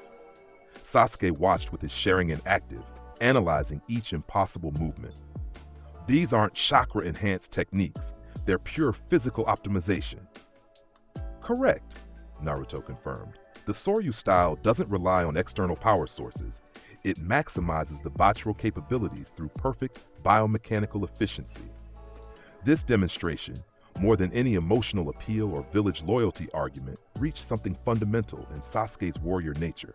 He had devoted his life to growing stronger, and here was evidence of strength that transcended conventional limitations, not through Kekkei Genkai or forbidden techniques, but through pure martial refinement. "If what you say about Itachi is true," he said finally, then everything I believed was a lie. My entire purpose isn't given, it's chosen, Naruto replied with unexpected insight. In my previous life, I discovered too late that strength without something to protect is meaningless. Perhaps your brother hoped you would learn that lesson earlier than he did. The conversation marked a turning point, though not an immediate resolution. Sasuke didn't return to Konoha with them, but neither did he join Akatsuki as history might otherwise have dictated. Instead, he departed alone, promising cryptically that their next encounter would demonstrate whether he had found a purpose worthy of his strength. As Team 7 returned to Konoha with news of Itachi's death and Sasuke's ambiguous status, Naruto sensed a shift in the larger conflict's dynamics. With 2 Akatsuki members defeated at the Kazekage rescue and Itachi now dead, the organization would be forced to accelerate their plans, meaning stronger opponents would soon reveal themselves. The thought triggered the familiar battle hunger that had defined his existence across lifetimes. His body hummed with anticipation, muscle memory from centuries of combat demanding satisfaction against worthy challenges ahead. You seem almost eager for what's coming, Sakura observed as they approached Konoha's gates. Of course, Naruto replied without hesitation. The strongest opponents always reveal themselves when conflict escalates. Pain, the Akatsuki leader, Madara Uchiha, if rumors of his survival are true, perhaps others we haven't yet identified. Finally, challenges worthy of the Soryu style's full potential. His smile contained the predatory anticipation that had become his trademark, the expression of Akaza reborn, a warrior whose hunger for battle and pursuit of strength had transcended death itself. The months that followed brought escalating tensions as the Akatsuki continued their Jinchuriki hunt with increased urgency. Intelligence reports confirmed the capture of the 2 tails, 3 tails, and others, with only a handful of tailed beasts remaining unclaimed. During this period, Naruto intensified his training with singular focus, often working directly with Guy to push his Soryu-style techniques to new limits. Their sessions frequently drew observers, both Anbu monitoring his development and younger shinobi fascinated by his unusual abilities. On one such occasion, Hinata Hyuga arrived at the training ground, having recently returned from a mission. Her approach was noted immediately by Naruto's compass needle sense, his awareness extending to recognize her distinctive chakra signature. "Hinata," he acknowledged, pausing mid-technique. "Your fighting spirit has grown stronger since we last trained together." She smiled at the observation, no longer flustered by his direct manner. The years of his absence had transformed her as well. More confident, her movements containing the fluid grace of a gentle fistmaster rather than a hesitant practitioner. "I've been implementing those modifications we discussed before you left," she explained, incorporating circular footwork from your flowing water form into traditional Hyuga stances. Guy, recognizing the significance of their reunion, excused himself with uncharacteristic subtlety. Once alone, Naruto fully assessed Hinata with his analytical gaze, noting the changes in her posture, muscle development, and chakra flow. "You've surpassed expectations," he stated, genuine approval in his voice. "Your fighting spirit burns with true conviction now, not just determination." Coming from Naruto, this represented the highest form of compliment. Hinata's smile deepened, understanding the significance of his assessment. "The promise I made when you left," she said quietly, "to become stronger while waiting for your return. I took it seriously." Something shifted in Naruto's expression, a softening that few ever witnessed, the warrior's intensity momentarily replaced by a more human connection. In his previous life as Akaza, such moments had been rare but profound, usually associated with the women he had protected at Koyuki's house. "Show me," he requested, dropping into a modified stance that invited demonstration rather than combat. What followed was not a battle, but a synchronized exchange of techniques. Naruto's Soryu-style movements and Hinata's evolved, gentle fist flowing together in patterns that complemented rather than opposed each other. To observers, it might have resembled a dance more than combat training, each participant anticipating and responding to the other's movements with perfect harmony. When they finished, both slightly breathless from the exertion, Naruto nodded with genuine respect. "You've integrated the principles perfectly. Your father must be impressed." Hinata's expression turned complicated. He's resistant to innovation within the gentle fist tradition, but he can't argue with the results when I spar with Neji or other clan members. Traditional approaches become dogma when they resist evolution, Naruto stated with certainty, born of centuries of martial arts experience. The Soryu style remained effective across generations because it adapted to new challenges rather than clinging to rigid forms. The conversation shifted to updates about their respective experiences during the 3 years of separation. Hinata described her training and missions, while Naruto shared selective details about his journey with Jiraiya and subsequent encounters with the Akatsuki. As evening approached, their discussion turned to the inevitable confrontation looming on the horizon. Intelligence suggests Pain will target Konoha directly, Hinata said, her voice serious.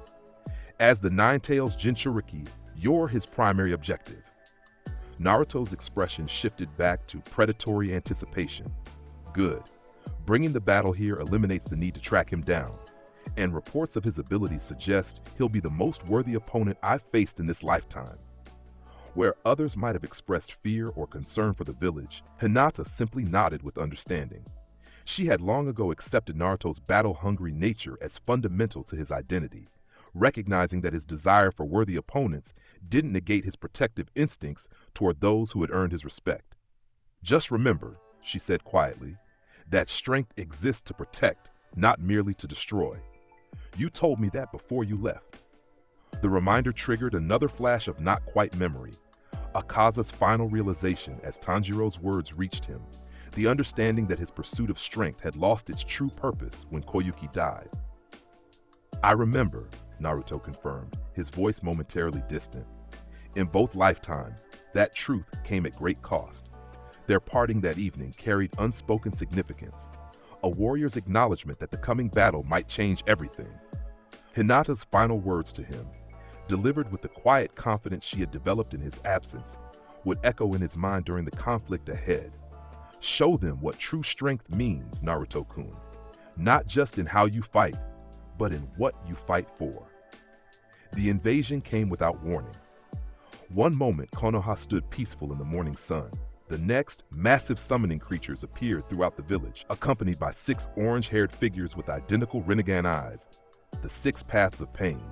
Naruto sensed the attack before the first explosion, his compass needle technique detecting the surge of powerful chakra signatures entering Konoha's perimeter. He was already moving toward the center of the disturbance when the devastation began, his body automatically shifting into combat readiness. Finally, he murmured, blue energy flickering beneath his skin in anticipation. A worthy opponent reveals himself. The scale of Pain's assault quickly became apparent. Multiple summoned creatures rampaged through different districts while the 6 paths methodically searched for the Nine-Tails Jinchuriki. Conventional defenses proved largely ineffective against the Rinnegan's abilities, with even Jonin-level shinobi finding themselves overwhelmed. Naruto encountered the Asura path first, the mechanically enhanced body launching a barrage of missiles toward a civilian evacuation route. Without hesitation, he activated his enhanced state. Destructive death, technique development. Blue energy surged through his system as he intercepted the missiles mid-flight, his movements precisely calculated to redirect rather than block their trajectory. Each projectile was sent harmlessly skyward, detonating above the village rather than within it. The Ashura path paused, Rinnegan eyes assessing this unexpected defense. Naruto Uzumaki, it stated in the flat tone common to all paths. Surrender yourself and spare your village further destruction. You haven't earned the right to make demands, Naruto replied, dropping into his combat stance. Show me the strength that backs your words.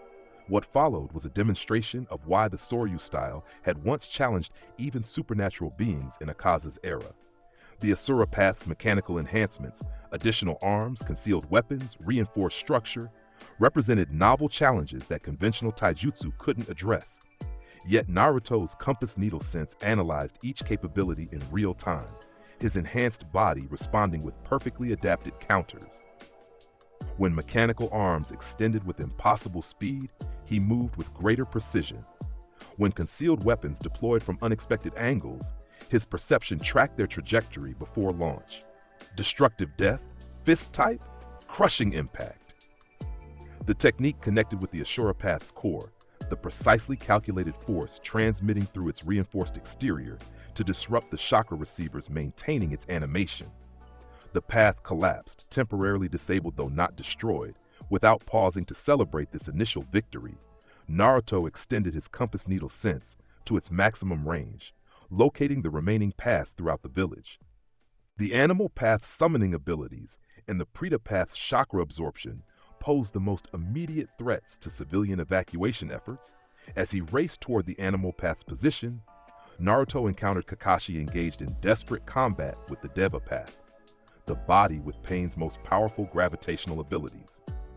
Despite his Sharingan and tactical brilliance, Kakashi was clearly outmatched, his chakra reserves depleting rapidly against an opponent who could manipulate attractive and repulsive forces at will. Naruto assessed the situation in an instant, his enhanced perception calculating optimal intervention.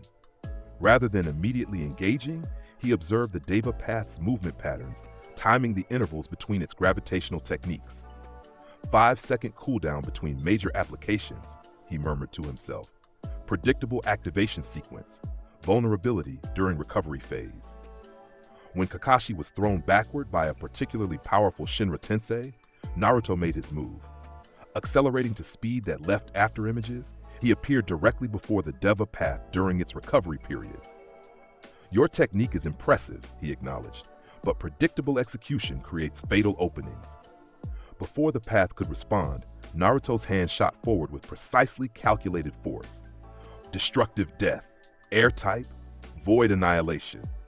The strike targeted not the path's body, but the space immediately surrounding it, creating a localized pressure differential that disrupted the chakra flow required for the next gravitational technique.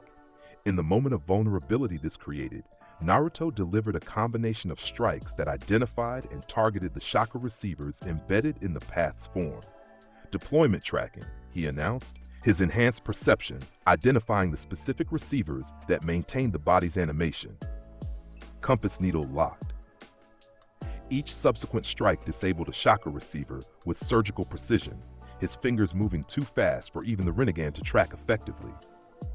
The Deva path staggered backward, its connection to Nagato weakening with each disabled receiver.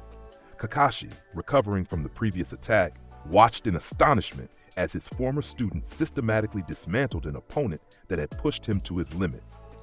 The level of combat analysis and physical execution Naruto displayed transcended Jonin-level capabilities, approaching something that defied conventional shinobi classification entirely. The eyes are powerful, Naruto observed as the Deva path attempted another Shinra Tensei, the technique's effectiveness reduced by the disabled receivers. But the body has limitations. A 5-second interval between major techniques creates predictable vulnerability. The path's expression remained impassive, but something in its posture suggested genuine surprise at being so thoroughly analyzed. You are not as intelligence reported, it stated. Your abilities exceed anticipated parameters. Intelligence becomes outdated when facing a warrior who evolves with each battle, Naruto replied, closing the distance again as the gravitational technique's cooldown period began. The Soryu style adapts to any opponent, no matter how unique their abilities. Their exchange continued with escalating intensity, the Deva path drawing on more of Nagato's chakra as it recognized the unprecedented threat. Kakashi, rather than immediately rejoining the battle, took the strategic opportunity to coordinate with other Jonin through his Ninken summons, recognizing that Naruto had created a critical opening by occupying Pain's strongest path. Across the village, similar encounters unfolded as Naruto's shadow clones, enhanced with Soryu-style capabilities, engaged the remaining paths. Each clone applied the same analytical approach, identifying specific weaknesses in the Rinnegan's techniques and exploiting them with precisely calculated counters. The animal path's summoning abilities were neutralized by targeting the chakra network that maintained the summoning contracts.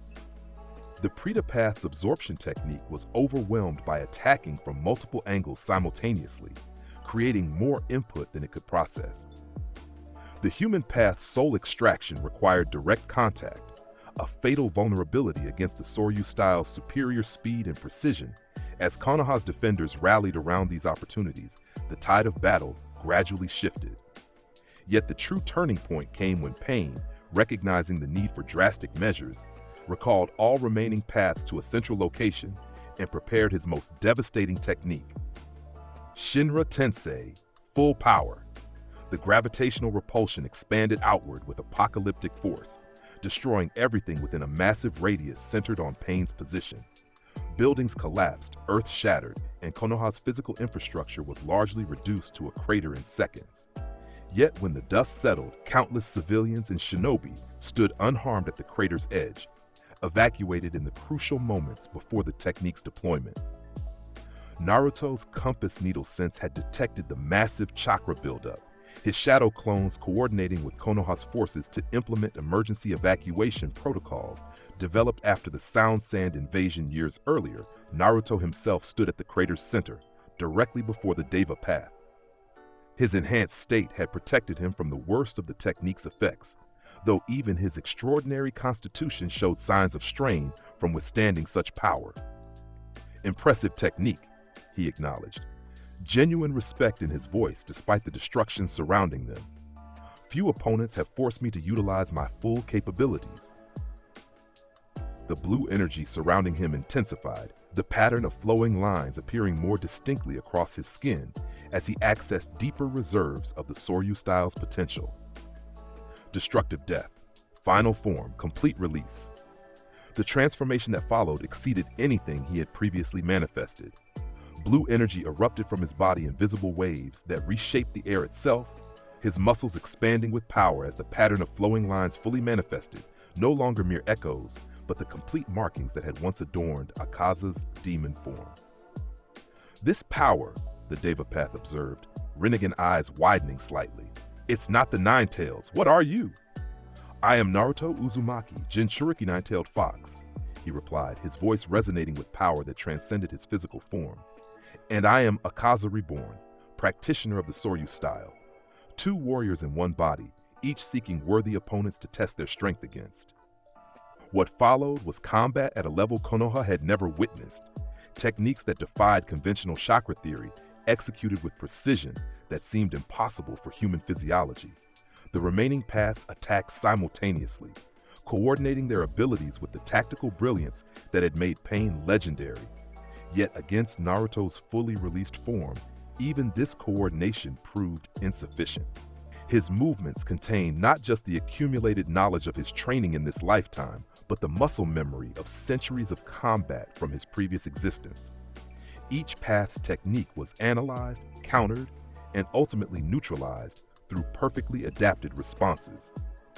Your eyes grant tremendous power, Naruto acknowledged as he systematically disabled the final path. But true strength comes from more than special abilities. It comes from the will to continue fighting even when the body fails. This statement, delivered with the absolute conviction that characterized Naruto's battle philosophy, seemed to reach beyond the paths to their controller. The Rinnegan eyes fixed on him with new assessment, seeing beyond the physical confrontation to the warrior's spirit that drove it. You speak of will, the Deva Path replied, its voice subtly different than before. Yet you haven't faced the source of pain directly, only these bodies that serve as my vessels. Then show yourself, Naruto challenged. A warrior of your caliber deserves to be confronted directly, not through proxies. Something in this acknowledgement, recognizing Pain as a worthy opponent deserving of respect rather than merely an enemy to be defeated, triggered a response. The Deva Path nodded once, then provided coordinates to a location outside the village where Nagato's true body waited. When Naruto arrived at the hidden location, a massive paper tree created by Konan's abilities, he found not the godlike figure Pain's reputation had suggested, but an emaciated man connected to a mechanical apparatus that sustained his failing body. Beside him stood Konan, her expression wary but resolute. So this is the true Pain, Naruto observed, his enhanced state fading as he recognized no immediate combat necessity. A body that should have failed years ago, maintained through sheer will and specialized equipment. Impressive fighting spirit. Nagato's Rinnegan eyes studied Naruto with analytical intensity. "You're not what I expected." Reports described a Jinchuriki with unusual taijutsu abilities. They failed to mention whatever transformation you demonstrated. Most observers lack the context to understand what they're seeing. Naruto replied with a shrug. They attribute my abilities to unusual chakra control or Nine-Tails influence because those explanations fit their existing knowledge framework. And the truth? Nagato asked, genuine curiosity in his voice despite his physical condition. Reincarnation, Naruto stated simply. In a previous life, I was a warrior who mastered the Soryu style, the ultimate martial art developed through centuries of combat against the strongest opponents of my era. That knowledge and fighting spirit carried forward into this existence. Under normal circumstances, such a claim might have been dismissed as fantasy or delusion. But Nagato, possessing the legendary Rinnegan and having witnessed Naruto's impossible abilities firsthand, found himself considering the possibility seriously. The cycle of rebirth is a fundamental principle in the Sage of Six Paths teachings, he acknowledged, though few manifest memories or abilities from previous existences so explicitly. Their conversation expanded beyond this initial exchange, addressing Nagato's motivations, his history with Jiraiya, and his belief that only through experiencing true pain could humanity evolve beyond endless conflict. Naruto listened without interruption, evaluating not the moral implications of Nagato's philosophy, but the fighting spirit behind it. When the explanation concluded, Naruto nodded with genuine respect. Your conviction is extraordinary. Few maintain such unwavering purpose despite physical deterioration and personal loss. A truly worthy opponent. Yet you defeated my six paths, Nagato observed. What does that say about the strength of my conviction compared to yours? That conviction alone isn't enough, Naruto replied. In my previous life, I discovered too late that strength without something to protect becomes empty. Your pain gave you purpose, but it narrowed your vision to a single path forward. This assessment, delivered without moral judgment, but with the clinical precision of a warrior evaluating another's fighting approach, reached Nagato in a way conventional arguments couldn't have. He studied Naruto thoughtfully, Rinnegan eyes seeing beyond physical appearance to the dual nature within, the young shinobi and the ancient warrior coexisting in one form. What do you protect with your strength, Naruto Uzumaki? He asked finally. Those who have earned my respect through their own strength and conviction, Naruto answered without hesitation. Not Konoha as an abstract concept, but specific individuals who demonstrate fighting spirit worthy of acknowledgement. The conversation marked a turning point, though not an immediate resolution. Nagato didn't abandon his beliefs, but something in Naruto's warrior philosophy, so different from conventional Konoha platitudes about the will of fire, resonated with his own experience. In a decision that would alter the course of the coming conflict, Nagato performed the Rinne rebirth technique, sacrificing his remaining life force to resurrect those killed during the invasion. Not as renunciation of his path, but as acknowledgement that Naruto represented a potential alternative approach to breaking the cycle of hatred, one worthy of creating space for. As life returned to Nagato's victims throughout the destroyed village, Naruto stood before the fading Akatsuki leader with the solemn respect one warrior gives another. Your fighting spirit was extraordinary, he stated, echoing his words about Itachi months earlier. Few could maintain such power while their body actively failed them. Nagato's final words, delivered with the last of his strength, would resonate through the challenges ahead. Two paths to peace exist: absolute dominance through superior power, or mutual respect between worthy opponents. I chose the former. Perhaps you can succeed with the latter, if you find opponents truly worthy of respect. In the aftermath of Pain's invasion, Konoha began rebuilding with remarkable resilience. Physical infrastructure could be replaced, and thanks to Nagato's final technique, the human cost had been largely mitigated. Yet the psychological impact remained. The hidden village's perceived invulnerability had been shattered, revealing vulnerabilities that couldn't be ignored. Amid this recovery period, Naruto found himself in an unexpected position. His performance during the invasion had transformed him from a respected but somewhat feared shinobi into a legendary figure within the village.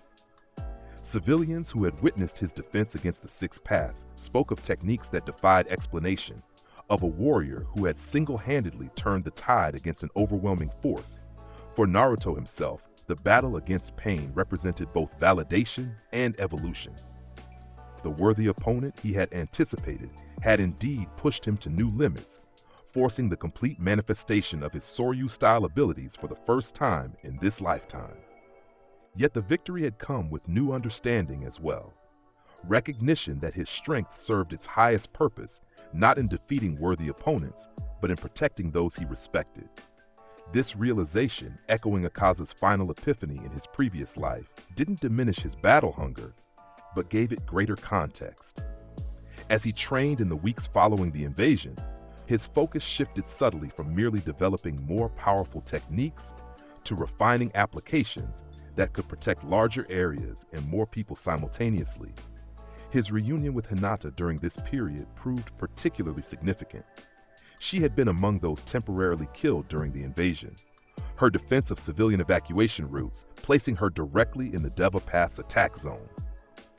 When Nagato's technique restored her, Naruto's typically controlled demeanor had broken momentarily, his warrior's composure giving way to genuine relief.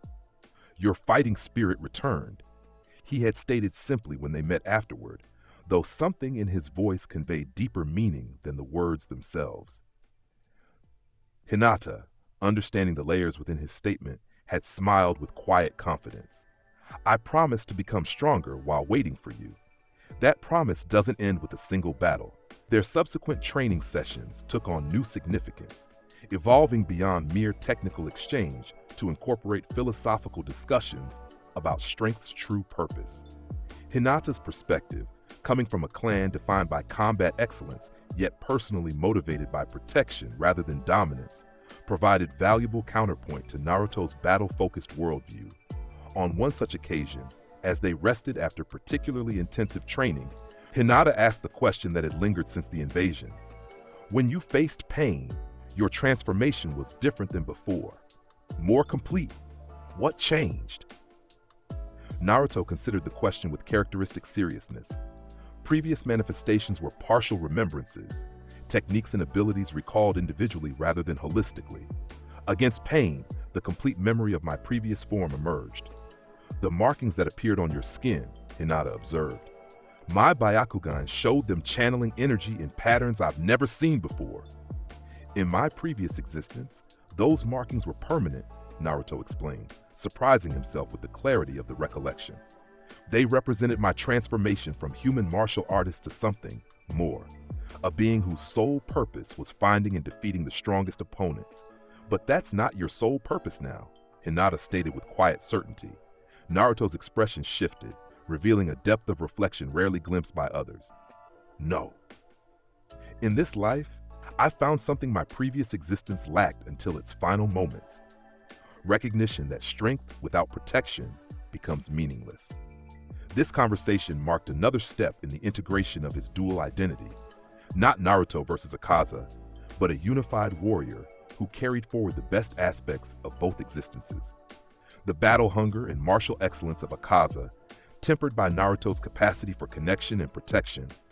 As Konoha's rebuilding progressed, intelligence reports confirmed what many had anticipated.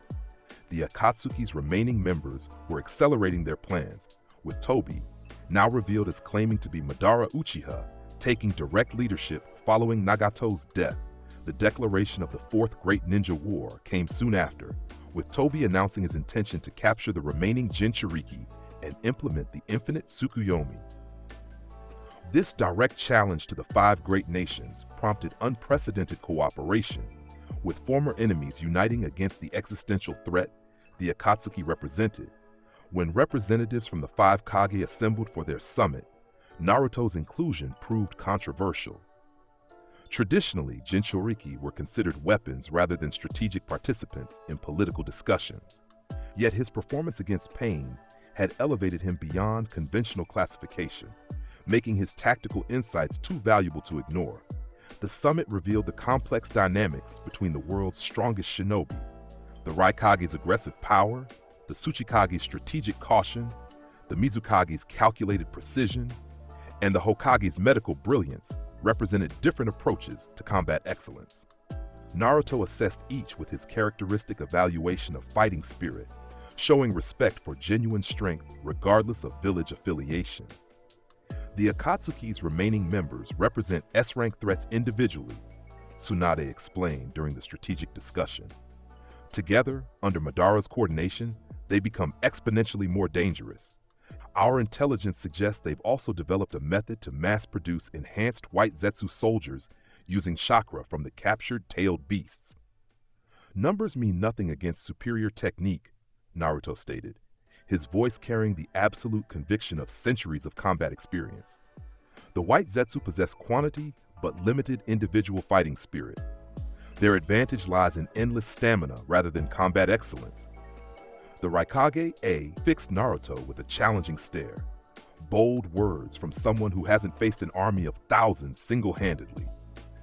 Rather than taking offense, Naruto nodded with respect for the Raikage's fighting spirit. Your lightning-enhanced strength deserves acknowledgement, Raikage-sama. Few shinobi have developed physical capabilities to that level without Kekkei Genkai advantages. This direct assessment, evaluating the Kaji based on combat potential rather than political position, might have seemed presumptuous from another shinobi.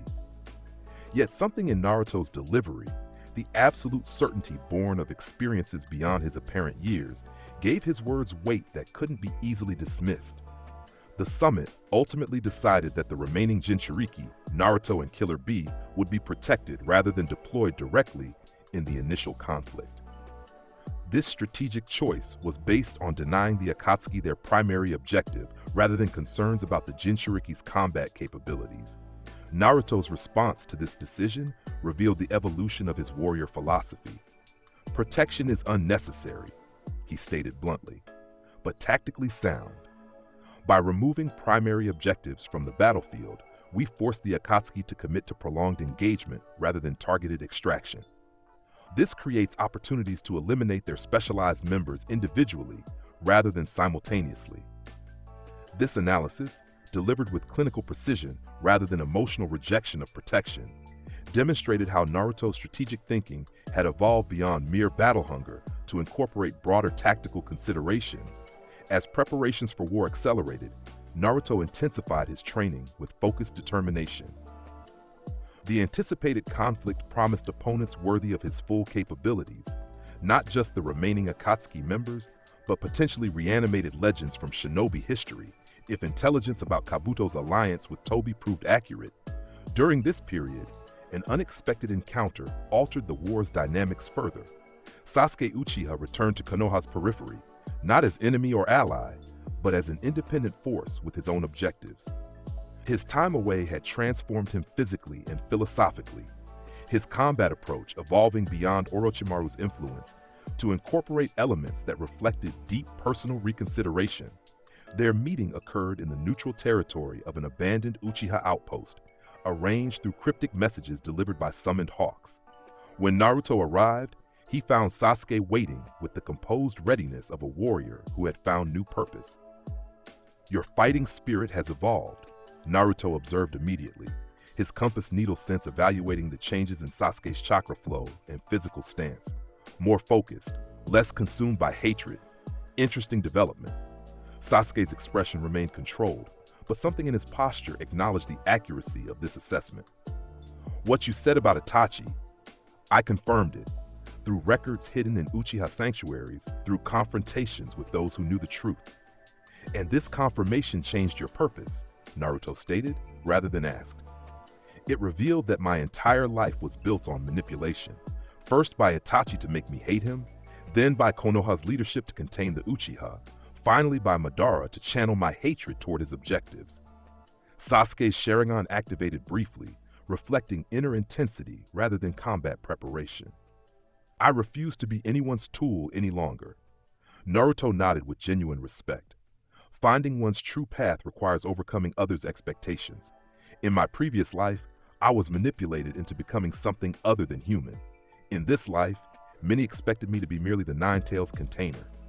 This reference to his dual nature might once have triggered Sasuke's skepticism. Now, having confronted truths about his clan's history and the manipulations that had shaped his existence, he found himself more receptive to possibilities beyond conventional understanding. "You still claim to be this Akaza reborn," he observed, "the ancient martial artist whose techniques you use." "I don't merely use his techniques," Naruto corrected. "I remember developing them, refining them through centuries of combat against the strongest opponents of my era. Those memories become clearer with each worthy battle." Rather than dismissing this declaration, Sasuke considered it thoughtfully. "The Sharingan shows something unusual in your chakra when you fight. Not the Nine Tails energy, but something older, more refined." This observation, coming from one of the few remaining Sharingan users, provided further validation of Naruto's reincarnation experience. Their conversation continued with unprecedented openness, each warrior recognizing something worthy of respect in the other's evolution. The discussion eventually turned to the looming conflict and Sasuke's intentions regarding Madara Tobi and the Akatsuki. "He claims to be Madara Uchiha," Sasuke explained, "but inconsistencies in his knowledge of certain clan secrets suggest otherwise. Regardless of his true identity, his plan to implement the infinite Tsukuyomi represents everything I've come to reject, control through illusion rather than truth." "Then our objectives align temporarily," Naruto concluded. "You seek to prevent Uchiha legacy from being misused. I seek worthy opponents to test my strength against. The Akatsuki provides both." This pragmatic alliance, based on overlapping objectives rather than emotional reconciliation, suited both their natures. As they departed, Sasuke offered one final observation that reflected his own philosophical evolution. "Strength that exists only for itself becomes empty. I learned that lesson the hard way." Naruto nodded, recognizing the echo of his own realization from 2 lifetimes. "In my previous existence, I discovered that truth too late. In this one, I'm still learning its applications." The Fourth Great Ninja War began with simultaneous engagements across multiple fronts. The Allied shinobi forces deployed their divisions strategically, anticipating Akatsuki movements based on intelligence gathered in the preparatory period. Yet despite extensive planning, the initial encounters revealed the unprecedented nature of the threat they faced. Kabuto's Edo Tensei technique had reanimated legendary shinobi from history. Former Kage, famous swordsmen, Kekkei Genkai users whose abilities had once shaped the ninja world. These undying combatants, enhanced beyond their living capabilities and stripped of personal restraint, created challenges that conventional tactics couldn't address. Despite the Allied forces' determination to protect the remaining Jinchuriki, Naruto refused to remain sidelined while worthy opponents emerged across the battlefield. His shadow clones, each enhanced with Soryu-style capabilities, deployed to critical engagement zones where reanimated legends threatened to overwhelm standard shinobi units. On the coast, one such clone confronted the reanimated 7 Swordsmen of the Mist, whose legendary weapons and combat prowess had decimated an entire division of Allied forces. As the clone arrived, survivors were retreating in disarray, overwhelmed by opponents who couldn't be permanently defeated through conventional means. "Fall back and regroup," the Naruto clone instructed, stepping forward to face the approaching swordsmen. These opponents require specialized counters. The Allied shinobi hesitated, clearly recognizing Naruto, but uncertain whether even his abilities could address 7 legendary opponents simultaneously. Their doubt vanished as blue energy erupted around the clone's body, the pattern of flowing lines appearing across his skin as he entered his enhanced state. Destructive death, technique development, combat analysis. His compass needle sense expanded to its maximum range, analyzing the fighting style and weapon properties of all 7 swordsmen simultaneously. Each represented a unique challenge: Zabuza's massive executioner blade, Kasame's chakra-absorbing Samahata, Jinpachi's explosive Shibuki, and others with equally specialized capabilities. Weapon-dependent fighting styles, the clone observed aloud, dropping into his combat stance. Eliminate the weapons, eliminate their advantage. What followed demonstrated why the Soryu style had once challenged even supernatural beings in Akaza's era. Against opponents who couldn't be killed by conventional means, Naruto targeted their fundamental combat capabilities instead.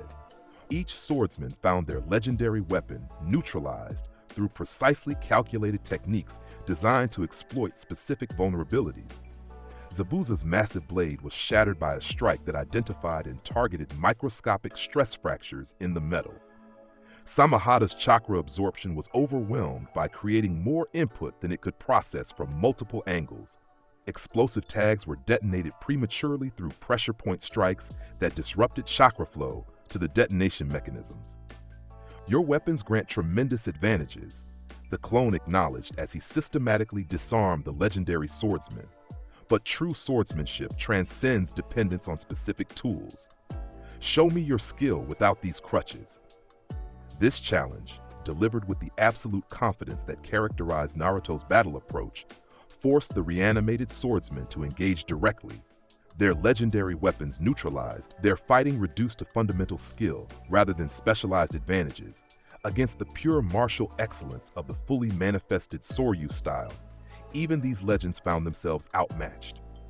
The clone moved with impossible precision, each strike calculated to temporarily disable rather than destroy, severing limbs that would regenerate, disrupting chakra pathways that would eventually restore, buying critical time for the Allied forces to develop more permanent countermeasures. Similar scenarios unfolded across the battlefield as Naruto's clones engaged key reanimated figures. The second Tsuchikage's dust release techniques, the third Raikage's lightning-enhanced physical invulnerability, legendary Kekkei Genkai users whose abilities had once shaped the outcome of previous wars. Each presented unique challenges that conventional shinobi couldn't address. Yet against the Soryu style's adaptive excellence, even these historical legends found their abilities systematically analyzed and countered. Naruto's clones didn't rely on overwhelming power, but on perfect tactical adaptation, identifying specific weaknesses in each technique and exploiting them with surgical precision. As reports of these encounters reached Allied headquarters, the strategic implications became clear. Naruto's clones had created critical breathing room across multiple fronts, preventing early catastrophic losses while buying time for sealing teams to develop countermeasures against the Edo Tensei. Meanwhile, the real Naruto and Killer Bee had been located by Kabuto's sensory techniques, leading to direct confrontation with reanimated Jinchuriki, former hosts of the tailed beasts, now enhanced with their respective creatures' powers but controlled by Kabuto's will. This encounter tested Naruto's abilities against opponents who combined raw power with unique chakra properties. Each former Jinchuriki possessed transformation capabilities similar to his own, though derived from different spiritual sources and manifesting with varying physical properties. Interesting, Naruto observed as they faced off against these specialized opponents. Each manifests their beast's characteristics differently. Integration varies from complete transformation to partial manifestation. Killer Bee, in his full Eight Tails form, prepared massive tailed beast bombs. "These ain't the real deal, fool.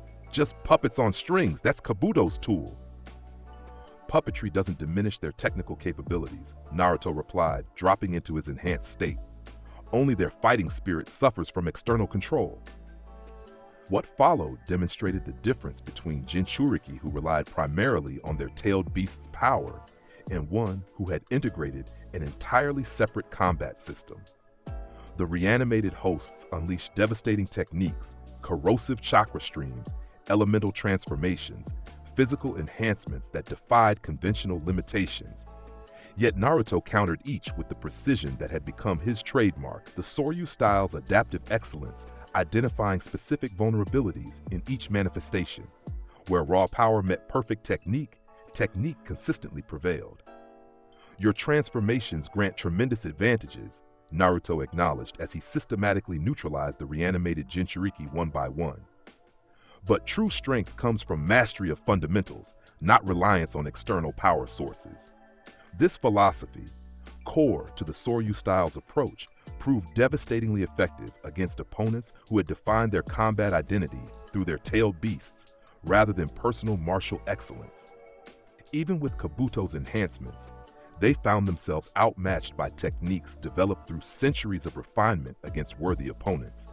As the war's first day concluded, the Allied forces had established tentative advantages across multiple fronts, largely due to Naruto's unprecedented combat performance. Yet intelligence confirmed that the most significant challenges remained ahead. Madara himself had yet to appear, and the White Zetsu army was merely the opening phase of the Akatsuki strategy. Naruto, returning to Allied headquarters after neutralizing the reanimated Jinchuriki, found himself the center of strategic reconsideration. His performance had demonstrated capabilities beyond what even the five Kage had anticipated, forcing revision of deployment plans and tactical approaches. Your clones turned the tide on 7 different fronts simultaneously, Shikaku Nara explained during the strategic briefing. The reports described techniques that counteracted abilities thought unbeatable, the second Tsuchikage's dust release, the third Raikage's lightning armor, Kinkaku and Ginkaku's 6 paths tools. Each technique has specific vulnerabilities, Naruto replied with characteristic directness. The Soryu style specializes in identifying and exploiting those weaknesses through precise application rather than overwhelming force. This explanation, delivered with the absolute certainty that characterized his battle philosophy, highlighted the fundamental difference between Naruto's approach and conventional shinobi combat. Where most ninja developed specialized techniques and applied them consistently, the Soryu style adapted continuously, creating perfect counters to each new challenge encountered. As the Strategic Council debated deployment for the war's second day, Naruto sensed a massive chakra signature approaching, one that dwarfed even the reanimated Kaj he had faced earlier. His compass needle technique identified it immediately, his body tensing with anticipation rather than fear. "He's here," Naruto stated, interrupting the ongoing discussion. Madara Uchiha, the real one, recently reanimated, judging by the chakra signature stability. The announcement silenced the Strategic Council, all eyes turning to Naruto as he continued his assessment. His fighting spirit exceeds anything I've encountered in this lifetime, comparable to the strongest opponents from my previous existence.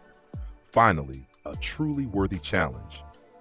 Where others might have expressed concern or developed defensive strategies, Naruto's expression contained only the predatory anticipation that emerged when facing potentially history-defining opponents. His body hummed with readiness, muscle memory from centuries of combat, demanding satisfaction against this legendary threat. The war's second day brought the confrontation Naruto had anticipated since sensing Madara's arrival. The legendary Uchiha had decimated an entire division of the Allied forces single-handedly. His perfect Susanoo and mastery of multiple nature transformations, creating devastation on an unprecedented scale. When Naruto arrived at the battlefield, he found a scene of tactical desperation. The five Kage had engaged Madara directly, each bringing their most powerful techniques to bear against the legendary Uchiha.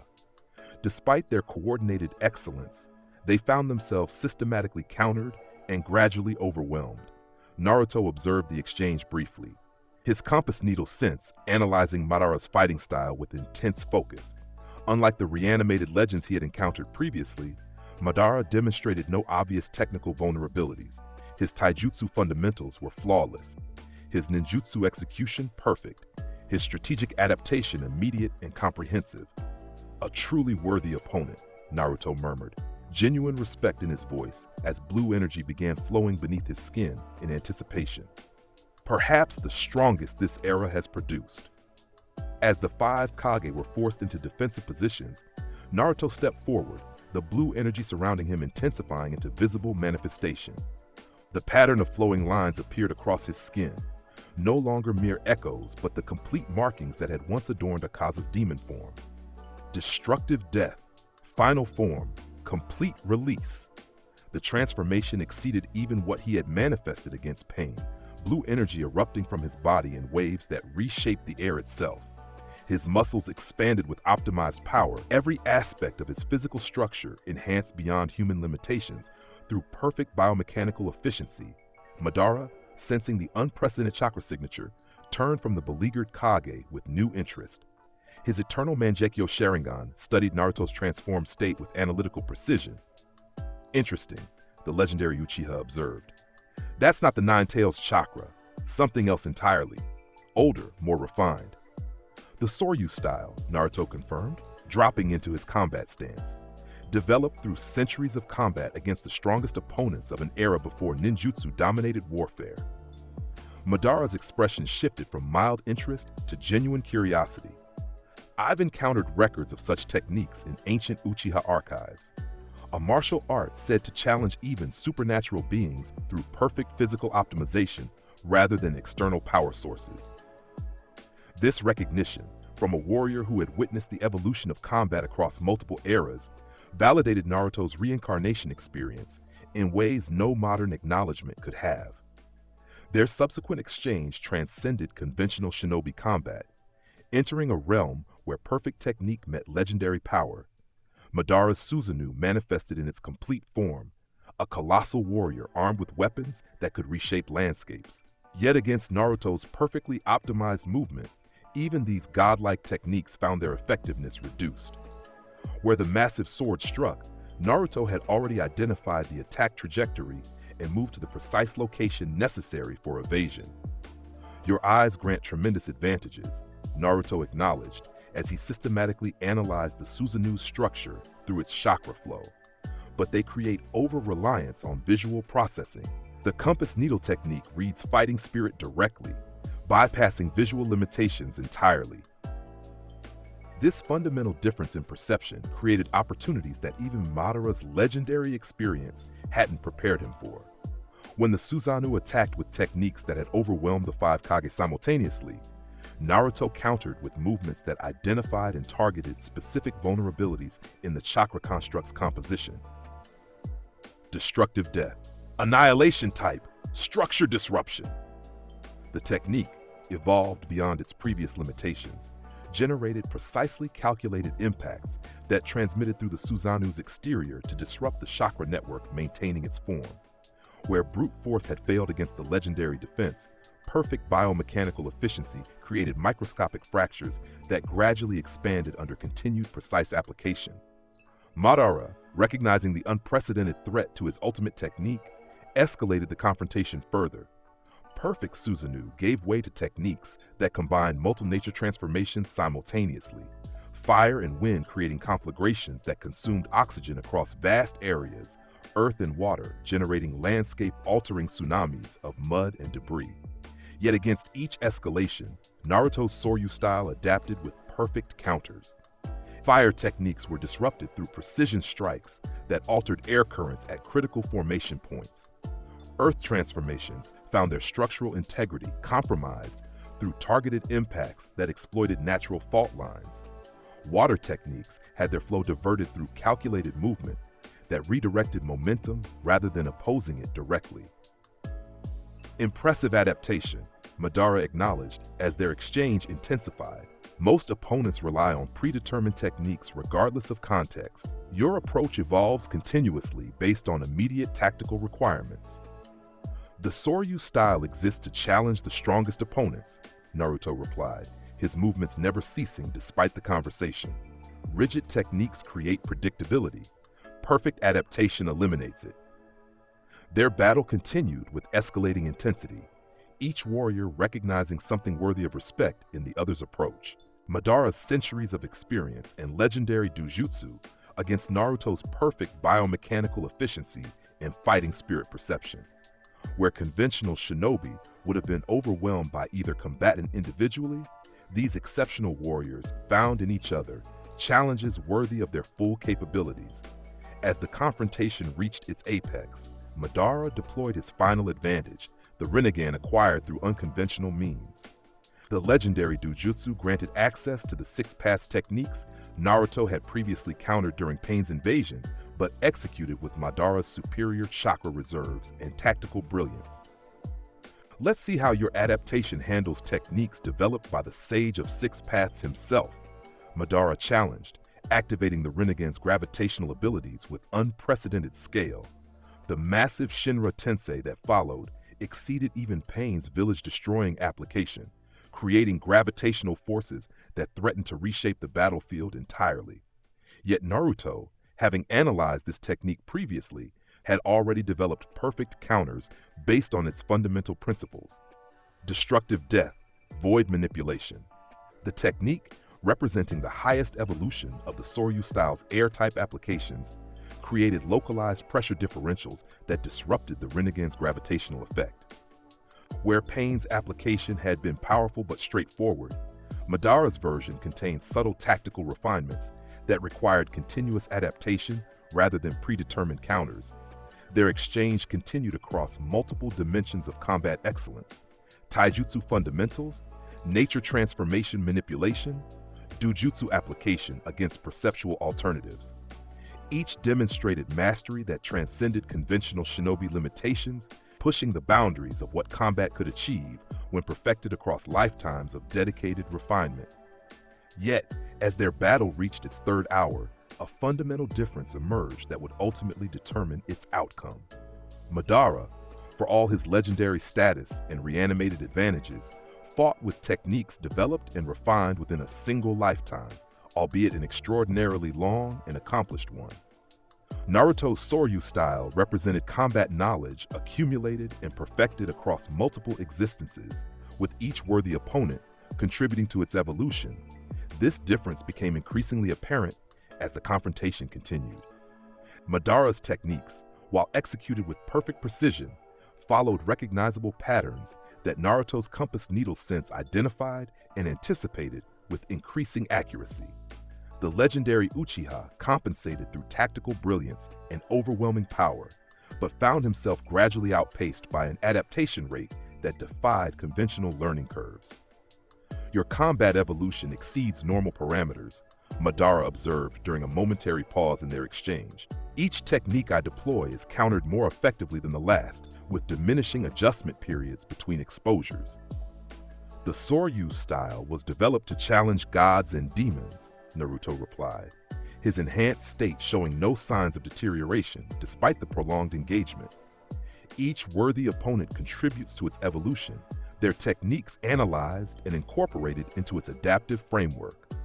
This fundamental difference between even legendary but finite knowledge and continuously evolving adaptation created the decisive advantage as their confrontation reached its conclusion. Where Madara relied on predetermined techniques, however powerful and perfectly executed, Naruto's approach evolved continuously based on immediate tactical requirements. The final exchange demonstrated this distinction in dramatic fashion. Madara deployed multiple Rinnegan techniques simultaneously: gravitational manipulation, chakra absorption, and summoning, creating a combination that had overwhelmed the five Kage completely. Against conventional opponents, this coordinated application would have been utterly decisive, yet Naruto's response reflected combat understanding that transcended conventional limitations. Destructive death, ultimate technique, deploying blast, full manifestation. The technique, representing the highest evolution of the Soryu style's integrated approach, created precisely calculated force distribution that countered all three Rinnegan applications simultaneously. Gravitational manipulation was disrupted through localized pressure differentials. Chakra absorption was overwhelmed through multi-directional input that exceeded processing capacity. Summoning contracts were neutralized through targeted disruption of the specific chakra pathways, maintaining their connection. As Madara's coordinated technique collapsed under this perfect counter, Naruto closed the distance with speed that exceeded even the Sharingan's predictive capacity.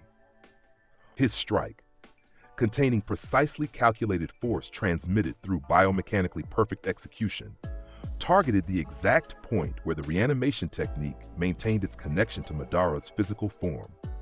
"Your techniques are extraordinary," Naruto acknowledged as the legendary Uchiha's reanimated body began crumbling, the Edo Tensei connection disrupted at its fundamental level. "Truly worthy of your reputation, but perfect technique will always prevail against even legendary power when properly applied." Madara's expression, as his form dissipated, contained something rare: genuine respect from a warrior who had dismissed most opponents throughout his extraordinary lifetime. "In another era," he observed, "we might have been worthy rivals rather than temporary opponents. Your approach to combat deserves continuation and refinement." With these words, the legendary Uchiha's reanimated form dissolved completely, the Edo Tensei connection severed through precisely targeted disruption rather than conventional sealing techniques. The battlefield fell momentarily silent. Allied forces witnesses struggling to process what they had observed, a confrontation between legends that had transcended conventional understanding of combat possibilities. Yet before celebration could begin, Naruto's compass needle sense detected another massive chakra signature approaching, one that combined familiar elements with unprecedented scale. His eyes narrowed with analytical focus, body automatically shifting back into combat readiness despite the exhaustion that should have followed such an intensive engagement. "Another opponent approaches," he stated, his voice carrying across the silent battlefield. "Obito Uchiha, formerly known as Toby. He's acquired the chakra of multiple-tailed beasts, combining their properties in ways that defy conventional classification." The announcement triggered immediate strategic reassessment among the Allied forces commanders present. Yet before deployment orders could be issued, Naruto raised his hand in a gesture that somehow commanded attention despite its simplicity. "This opponent is mine," he declared, his voice containing the absolute conviction that had become his trademark. His techniques and objectives represent the culmination of this conflict, the perfect challenge to test the Soryu style's ultimate potential. Under normal circumstances, such a declaration might have been dismissed as arrogance or tactical recklessness. Yet after witnessing Naruto's performance against Madara, a legendary figure who had overwhelmed the five Kai simultaneously, even the most experienced commanders found themselves reconsidering conventional strategic approaches. As Obito arrived on the battlefield, the transformation he had undergone became immediately apparent. The Ten Tails chakra had been partially absorbed into his physical form, creating a hybrid existence that combined human tactical intelligence with Biju-level power. Multiple truth-seeking balls orbited his body, representing nature transformation taken to its highest evolutionary stage. Naruto Uzumaki, Obito identified him, voice distorted by the transformation he had undergone. The final obstacle to implementing the infinite Tsukuyomi. "Surrender the Nine Tails, and I'll ensure your place in the perfect world to come." Naruto's response reflected the warrior philosophy that had defined his existence across lifetimes. "A perfect world created through illusion has no value," he stated, blue energy flowing beneath his skin as he prepared for another transformation. "True strength comes from facing reality at its harshest and prevailing through superior technique, not escaping into manufactured dreams." This declaration, delivered with the absolute conviction born of experiences across multiple lifetimes, triggered something in Obito's expression. Not anger or dismissal, but momentary uncertainty, as if some part of him recognized the fundamental truth in Naruto's assessment despite his committed path.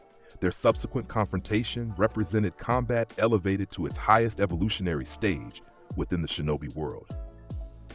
Obito's truth-seeking balls contained destructive potential that negated conventional defensive techniques completely, disintegrating anything they contacted at the molecular level.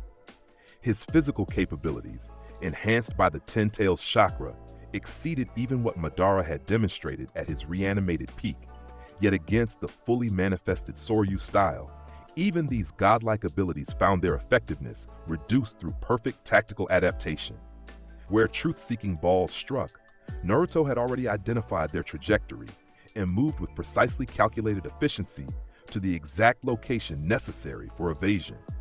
When physical strikes containing power that could shatter mountains were launched, they were redirected rather than opposed directly, their own momentum used against them through perfect biomechanical counters. "Your technique is impressive," Naruto acknowledged as their exchange intensified, "but fundamentally flawed in conception. External power sources create dependence rather than true strength. The Soryu style develops the body's natural capabilities to their maximum potential rather than relying on borrowed energy." This philosophical difference between power acquired through external sources versus strength developed through internal refinement defined their confrontation at its most fundamental level. Obito wielded abilities that defied conventional limitations, combining multiple nature transformations and Biju-level chakra reserves. Naruto countered with techniques that represented the ultimate evolution of pure martial excellence, optimized through centuries of refinement against worthy opponents. Their battle expanded beyond conventional physical exchange to incorporate the very fabric of reality itself. Obito's Kamui created spatial distortions that conventional counters couldn't address. Truth-seeking balls negated normal chakra manifestations through molecular deconstruction. Physical capabilities enhanced by the Ten Tails chakra exceeded what human physiology should theoretically support.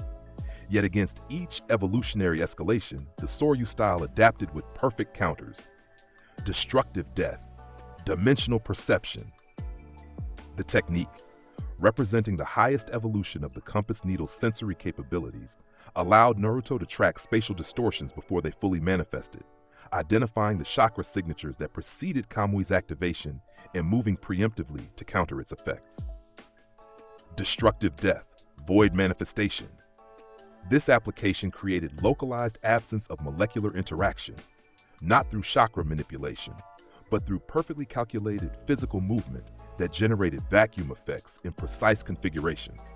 Truth-seeking balls, designed to negate chakra-based defenses, found their molecular deconstruction properties ineffective against techniques that operated through physical principles rather than energy manipulation.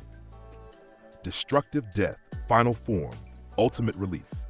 The transformation that followed exceeded anything Naruto had previously manifested. Blue energy erupting from his body in waves that altered the fundamental properties of the surrounding environment. The pattern of flowing lines fully manifested across his skin, no longer mere markings, but channels that optimized every aspect of his physical structure for combat efficiency beyond theoretical human limitations. In this ultimate form, Naruto's movements contain not just the accumulated knowledge of his training in this lifetime, but the muscle memory of centuries of combat from his previous existence as Akaza. Each technique was executed with precision that seemed impossible for human physiology, generating effects that challenged even the godlike abilities Obito had acquired through the Ten Tails chakra. As their confrontation reached its apex, a fundamental realization emerged for both combatants. Obito, for all his acquired power and tactical brilliance, fought for a philosophy of escape, the infinite Tsukuyomi representing withdrawal from reality's harshness into manufactured perfection. Naruto, across 2 lifetimes, had embraced reality at its most challenging, seeking worthy opponents to test his strength against, rather than avoiding difficulty through illusion. This philosophical difference manifested in their combat approaches. Obito's techniques, while extraordinarily powerful, followed patterns designed to enable his ultimate objective: implementation of the infinite Tsukuyomi through the Ten Tails revival. Naruto's Soryu style, developed through centuries of confronting reality at its harshest, adapted continuously based on immediate tactical requirements rather than predetermined outcomes. The decisive moment came when Obito, recognizing the unprecedented threat Naruto represented, attempted to complete the Ten Tails revival by forcibly extracting the remaining Biju chakra from both Naruto and the recently arrived Killer Bee. This technique, representing the culmination of the Akatsuki's decade-long objective, should have been unstoppable once initiated. Yet Naruto's response demonstrated why the Soryu style had once challenged even supernatural beings in Akaza's era. Destructive death, ultimate technique, internal harmony. The technique, representing the highest evolution of the Soryu style's understanding of physical and spiritual energy interaction, created perfect synchronization between Naruto's natural chakra and the Nine Tails' power. Where conventional Jinchuriki relied on subjugation or cooperation with their tailed beasts, this approach integrated both energies into a unified whole that transcended their individual limitations. This perfect integration disrupted Obito's extraction technique at its fundamental level, creating a chakra signature that couldn't be separated into component parts through conventional means. The Ten Tails revival, requiring specific chakra contributions from each Biju individually, found itself unable to isolate and extract the Nine Tails' energy from this unified manifestation. As Obito's ultimate technique faltered, Naruto closed the distance with speed that exceeded even the Sharingan's predictive capacity. His strike, containing precisely calculated force transmitted through biomechanically perfect execution, targeted the exact point where Obito's human consciousness maintained control over the Ten Tails' power. Your techniques are extraordinary, Naruto acknowledged as his palm connected with unerring precision, but fundamentally misguided in purpose. True strength faces reality directly rather than escaping into illusion. The impact transmitted through Obito's enhanced form, disrupting the chakra network that maintained his control over the Ten Tails' power. As this connection destabilized, the accumulated Bijou chakra began separating from his physical form, creating vulnerability that hadn't existed since his transformation began. In this moment of unprecedented opportunity, Naruto delivered the sequence that would ultimately determine the war's outcome. Destructive death, circular liberation. The technique, representing the Soryu style's understanding of energy flow at its most fundamental level, created precisely calculated disruptions in the chakra pathways, maintaining Obito's connection to the extracted Bijou. Each strike targeted specific points where the artificial integration remained incomplete, accelerating the natural separation process that had already begun. As the accumulated Bijou chakra separated completely from Obito's form, his enhanced capabilities diminished proportionally. The truth-seeking balls destabilized without sufficient energy to maintain their complex nature transformation properties. Physical enhancements reduced to conventional human limitations. Spatial manipulation abilities returned to their original Kamui parameters rather than the expanded capabilities the Ten Tails' power had enabled. In this restored human state, Obito found himself facing an opponent whose techniques had systematically countered abilities that should have been unstoppable. The philosophical realization this created, that reality confronted directly through superior technique had prevailed against escape into manufactured perfection, triggered something fundamental in his perspective. How? He asked, genuine uncertainty replacing the absolute conviction that had characterized his approach throughout the conflict. The Ten Tails' power should have been insurmountable, the infinite Tsukuyomi guaranteed. Because borrowed power always contains fundamental vulnerabilities, Naruto replied, his enhanced state fading as combat necessity diminished. The Soryu style develops natural capabilities to their maximum potential rather than relying on external sources. Perfect technique will always prevail against even godlike power when properly applied. This explanation, delivered with the absolute certainty born of experiences across multiple lifetimes, reached Obito in ways conventional opposition couldn't have. The realization that his entire approach had been fundamentally flawed at its conceptual level, rather than merely tactically outmaneuvered, created cognitive dissonance that his committed perspective couldn't easily resolve. As allied forces surrounded the now vulnerable Obito, Naruto maintained his position directly before the former Akatsuki leader. His expression contained not victory's satisfaction, but a warrior's assessment, evaluating the fighting spirit that had driven his opponent's actions rather than their moral implications. Your conviction was extraordinary, he acknowledged, genuine respect in his voice despite their opposition. Few maintain such unwavering purpose despite personal loss and external opposition. A worthy opponent, even in defeat. This acknowledgement, recognizing the strength of Obito's fighting spirit regardless of his chosen path, reached something fundamental in the Uchiha's perspective. Where conventional moral condemnation would have reinforced his committed rejection of reality, this warrior's respect created space for reconsideration that might otherwise have been impossible. The war's conclusion might have been celebrated at this point. With Obito's defeat and the Ten Tails' chakra dispersed. Yet Naruto's compass needle sense detected another disturbance approaching, one that transcended even the unprecedented challenges they had already faced. Something else comes, he stated, his body tensing with renewed combat readiness despite the exhaustion that should have followed such intensive engagements. A presence unlike anything in this era, ancient, powerful, beyond conventional classification. The announcement silenced celebrations across the battlefield, all eyes turning toward the distortion forming in reality's fabric nearby. From this spatial anomaly emerged a figure that defied conventional shinobi understanding, Kaguya Otsutsuki, progenitor of chakra itself and mother to the legendary Sage of Six Paths. Her appearance, otherworldly and transcending human parameters, triggered immediate recognition in Naruto's combat-oriented consciousness. Not familiarity with this specific entity, but recognition of the power category she represented. In his previous existence as Akaza, he had confronted beings of similar transcendent nature, demons whose abilities defied conventional human limitations. Interesting, he murmured, blue energy already flowing beneath his skin in anticipation. An opponent whose power originates before the standardization of chakra use. Perhaps the ultimate test for the Soryu style's adaptive potential. Where others reacted with appropriate fear to Kaguya's manifestation, Naruto's expression contained only the predatory anticipation that emerged when facing truly history-defining opponents. His body hummed with readiness, muscle memory from centuries of combat, demanding satisfaction against this unprecedented challenge. Kaguya's initial assessment of the battlefield focused immediately on Naruto, her otherworldly perception identifying him as the primary threat despite the hundreds of shinobi surrounding them. Her expression contained genuine curiosity, recognition of something unexpected in his dual nature. "You are not merely human," she observed, her voice carrying resonance that transcended conventional sound production. "Something older resides within you, something familiar from an era before chakra's distribution."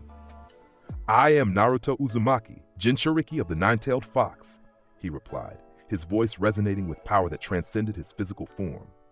"And I am Akaza reborn, practitioner of the Soryu style. Two warriors in one body, each seeking worthy opponents to test their strength against." This declaration, acknowledging his dual nature without hesitation or doubt, triggered something in Kaguya's otherworldly perspective.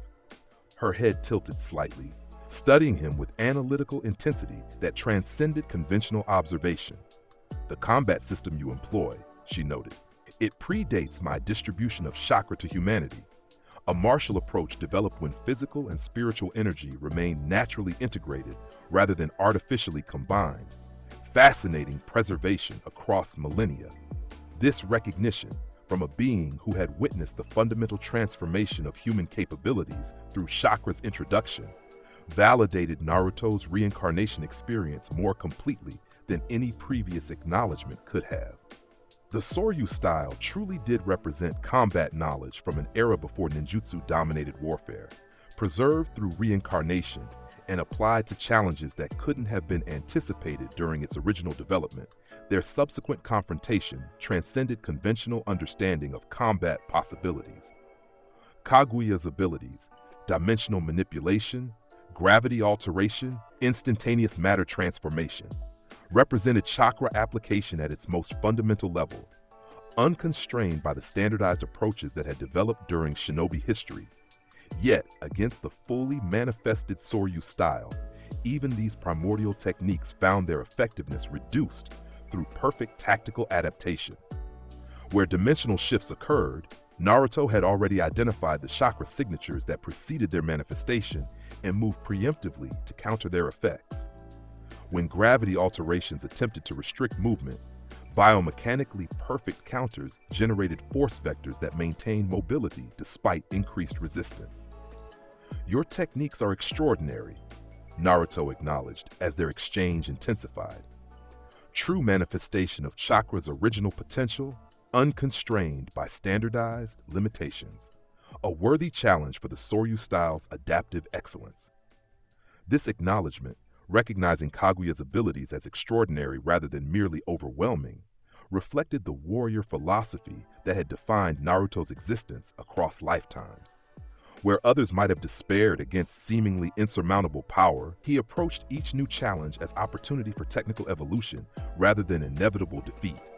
Their battle expanded beyond conventional physical exchange to incorporate reality's fundamental properties. Kaguya transported the battlefield across multiple dimensions: Arctic wastelands, volcanic hellscapes, gravity-distorted environments that defied conventional physics. Each transition created novel challenges that conventional combat approaches couldn't address. Yet against each dimensional evolution, the Soryu style adapted with perfect counters: destructive death, environmental integration. The technique, representing the highest evolution of the Soryu style's adaptive principles, allowed Naruto to incorporate each new environment's properties into his combat approach. Arctic conditions became opportunity for reduced friction during movement, Volcanic elements provided thermal differentials that could be tactically exploited. Gravity distortions created momentum opportunities that conventional physics would have prevented. This fundamental adaptability, facing each new challenge as opportunity rather than obstacle, represented the Soryu style's greatest strength. Where Kaguya relied on overwhelming opponents through constant environmental manipulation, Naruto's approach evolved continuously based on immediate contextual requirements, transforming apparent disadvantages into tactical opportunities. As their confrontation reached its apex, Sasuke Uchiha arrived through dimensional tracking techniques he had developed during his independent investigations. His presence created new tactical possibilities. His Rinnegan abilities, complementing Naruto's adaptive excellence with specialized perception that could identify vulnerabilities in Kaguya's dimensional manipulation. Their coordinated approach, Naruto's perfect technique combined with Sasuke's Jujutsu insight, created opportunities that neither could have generated individually. Where Kaguya shifted dimensions to escape tactical disadvantage, Sasuke's Rinnegan tracked her chakra signature across dimensional boundaries. When her truth-seeking balls deployed with molecular deconstruction properties, Naruto's perfectly calculated movement created openings for Sasuke's specialized techniques. The decisive moment came when their combined approach forced Kaguya into tactical vulnerability, her dimensional shifting temporarily disrupted by Sasuke's Rinnegan techniques, her truth-seeking balls neutralized by Naruto's perfectly calculated counters. In this moment of unprecedented opportunity, they deployed the sealing technique that would ultimately determine the conflict's resolution. Destructive death, final form, circular containment. Naruto's technique, representing the highest evolution of the Soryu style's understanding of energy manipulation, created precisely calculated disruptions in Kaguya's chakra network. Each strike targeted specific points where her energy distribution remained vulnerable to external influence, creating temporary pathways that Sasuke's Rinnegan-enhanced sealing technique could exploit. As the sealing process initiated, Kaguya's expression contained something unexpected, not anger or defeat, but recognition. Her otherworldly perception had identified something in Naruto's dual nature that resonated with her own experience, the integration of seemingly contradictory existences into unified purpose. "You have achieved what I could not," she observed as the sealing boundaries formed around her. True integration rather than mere coexistence. Perhaps humanity's evolution has surpassed my original vision after all. With these words, the progenitor of chakra was sealed completely, her godlike abilities contained through the combined application of perfect technique and specialized perception. The dimensional distortions she had created collapsed, reality restabilizing as her influence diminished. The Fourth Great Ninja War, with all its unprecedented challenges and evolutionary revelations, had reached its conclusion. As allied forces gathered in the aftermath of this final confrontation, Naruto stood at the battlefield's center, his enhanced state fading as combat necessity diminished. His expression contained not victory's exhilaration, but contemplative assessment, evaluating the journey that had brought him to this moment across 2 lifetimes of seeking worthy opponents. Sasuke approached him directly, their shared experience against Kaguya having created understanding that transcended their previous rivalry. "Your techniques," the Uchiha observed. They weren't chakra-based in the conventional sense, even at their highest manifestation. The Soryu style predates standardized chakra use, Naruto confirmed. It developed when physical and spiritual energy remained naturally integrated rather than artificially combined. Perfect biomechanical efficiency rather than external power manifestation. This explanation, highlighting the fundamental difference between their respective approaches, created mutual respect that might have seemed impossible earlier in their development. Sasuke's path had incorporated every specialized advantage available, from the Sharingan's evolution to Rinnegan acquisition. Naruto's approach had refined natural capabilities to their maximum potential rather than relying on external enhancements. Both had proven effective at the highest levels of combat excellence, each complementing the other's specialized focus during their confrontation with Kaguya. This realization, that fundamentally different approaches could achieve comparable results through proper application, created philosophical common ground that transcended their historical divergence. As recovery operations began across the devastated landscape, Hinata approached Naruto with quiet confidence that reflected her own evolution throughout the conflict.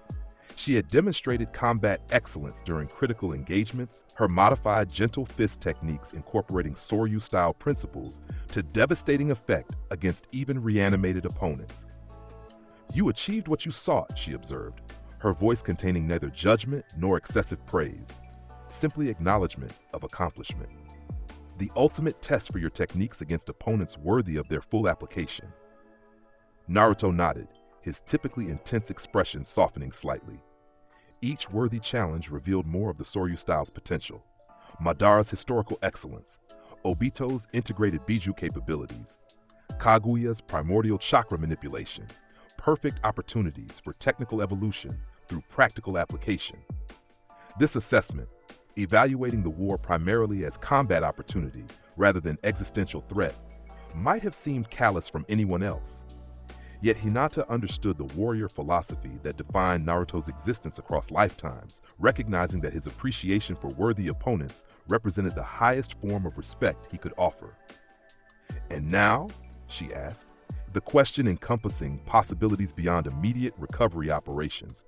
Naruto's expression shifted to contemplative assessment, considering implications that extended beyond combat applications to fundamental purpose. "In my previous existence, I discovered too late that strength without something to protect becomes meaningless. In this life, I found worthy protection before reaching my technical peak." His gaze moved across the recovering allied forces, not with sentimental attachment, but with warrior's assessment, evaluating the fighting spirit each had demonstrated throughout the unprecedented conflict. "Those who faced reality at its harshest without surrendering to fear or illusion," he continued, "who confronted overwhelming challenges with technical excellence rather than desperate hope. Their fighting spirit deserves acknowledgement and protection while they continue their own evolution." This declaration, representing the integration of Akaza's final realization with Naruto's protective instincts, defined the path forward that would guide his post-war existence. Not retirement from seeking worthy opponents, but recognition that such challenges serve their highest purpose when undertaken to protect those who had demonstrated fighting spirit worthy of respect. As reconstruction began across the 5 great nations in subsequent months, Naruto's role evolved beyond conventional classification. Not merely Konoha's Jinchuriki or war hero, but living embodiment of combat excellence that transcended standardized approaches. A warrior whose techniques had challenged even primordial chakra manipulation through perfect application. His relationship with Hinata deepened beyond their initial training partnership to incorporate mutual respect that transcended conventional romantic narratives. Where traditional attachments might have emphasized emotional dependence or protective asymmetry, their connection remained founded on shared commitment to continuous evolution, each recognizing and respecting the other's dedication to technical excellence without diminishing their individual paths. The Soryu style itself evolved beyond Naruto's individual application to incorporate principles that could be adapted by others with sufficient dedication. Not direct replication, which would have required muscle memory accumulated across multiple lifetimes, but fundamental concepts that could enhance conventional combat approaches through biomechanical optimization and fighting spirit perception. Guy incorporated elements into his taijutsu instruction that emphasized structural efficiency over raw power generation. Hinata continued developing her modified gentle fist approach that integrated circular movement patterns with traditional Hyuga precision striking. Even Sasuke, despite his continued independent investigations, incorporated certain biomechanical principles that optimized his physical movements beyond conventional shinobi limitations. For Naruto himself, the post-war period represented not conclusion, but evolution, recognition that his dual nature had achieved integration that transcended either individual existence. Not Naruto versus Akaza, but unified warrior who carried forward the best aspects of both lifetimes. The battle hunger and martial excellence of Akaza, tempered by Naruto's capacity for connection and protection. This integration manifested most clearly during his final conversation with Kurama, the nine-tailed fox, whose chakra had complicated his development throughout this lifetime.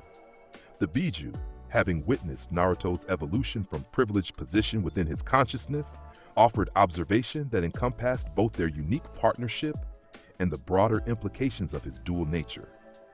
"You achieved what no previous Jinchuriki managed," Kurama noted, his massive form relaxed rather than combative within their shared mental landscape. Not mere coexistence or dominant subjugation, but genuine integration across multiple spiritual dimensions. Your previous existence as this Akaza created framework for incorporating my chakra without compromising your fundamental identity. Naruto nodded, acknowledging the assessment's accuracy. The Soryu style developed to challenge beings beyond human classification. Your chakra represented similar category of power, requiring comparable adaptive approach rather than conventional control methods.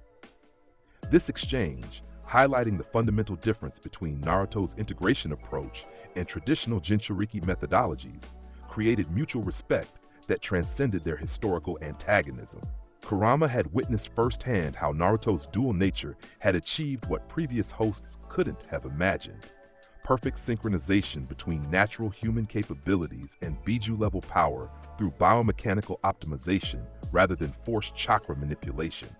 As Naruto stood on Hokage Mountain months after the war's conclusion, overlooking the rebuilt Konoha with analytical assessment rather than sentimental attachment, he sensed familiar chakra signature approaching with deliberate openness.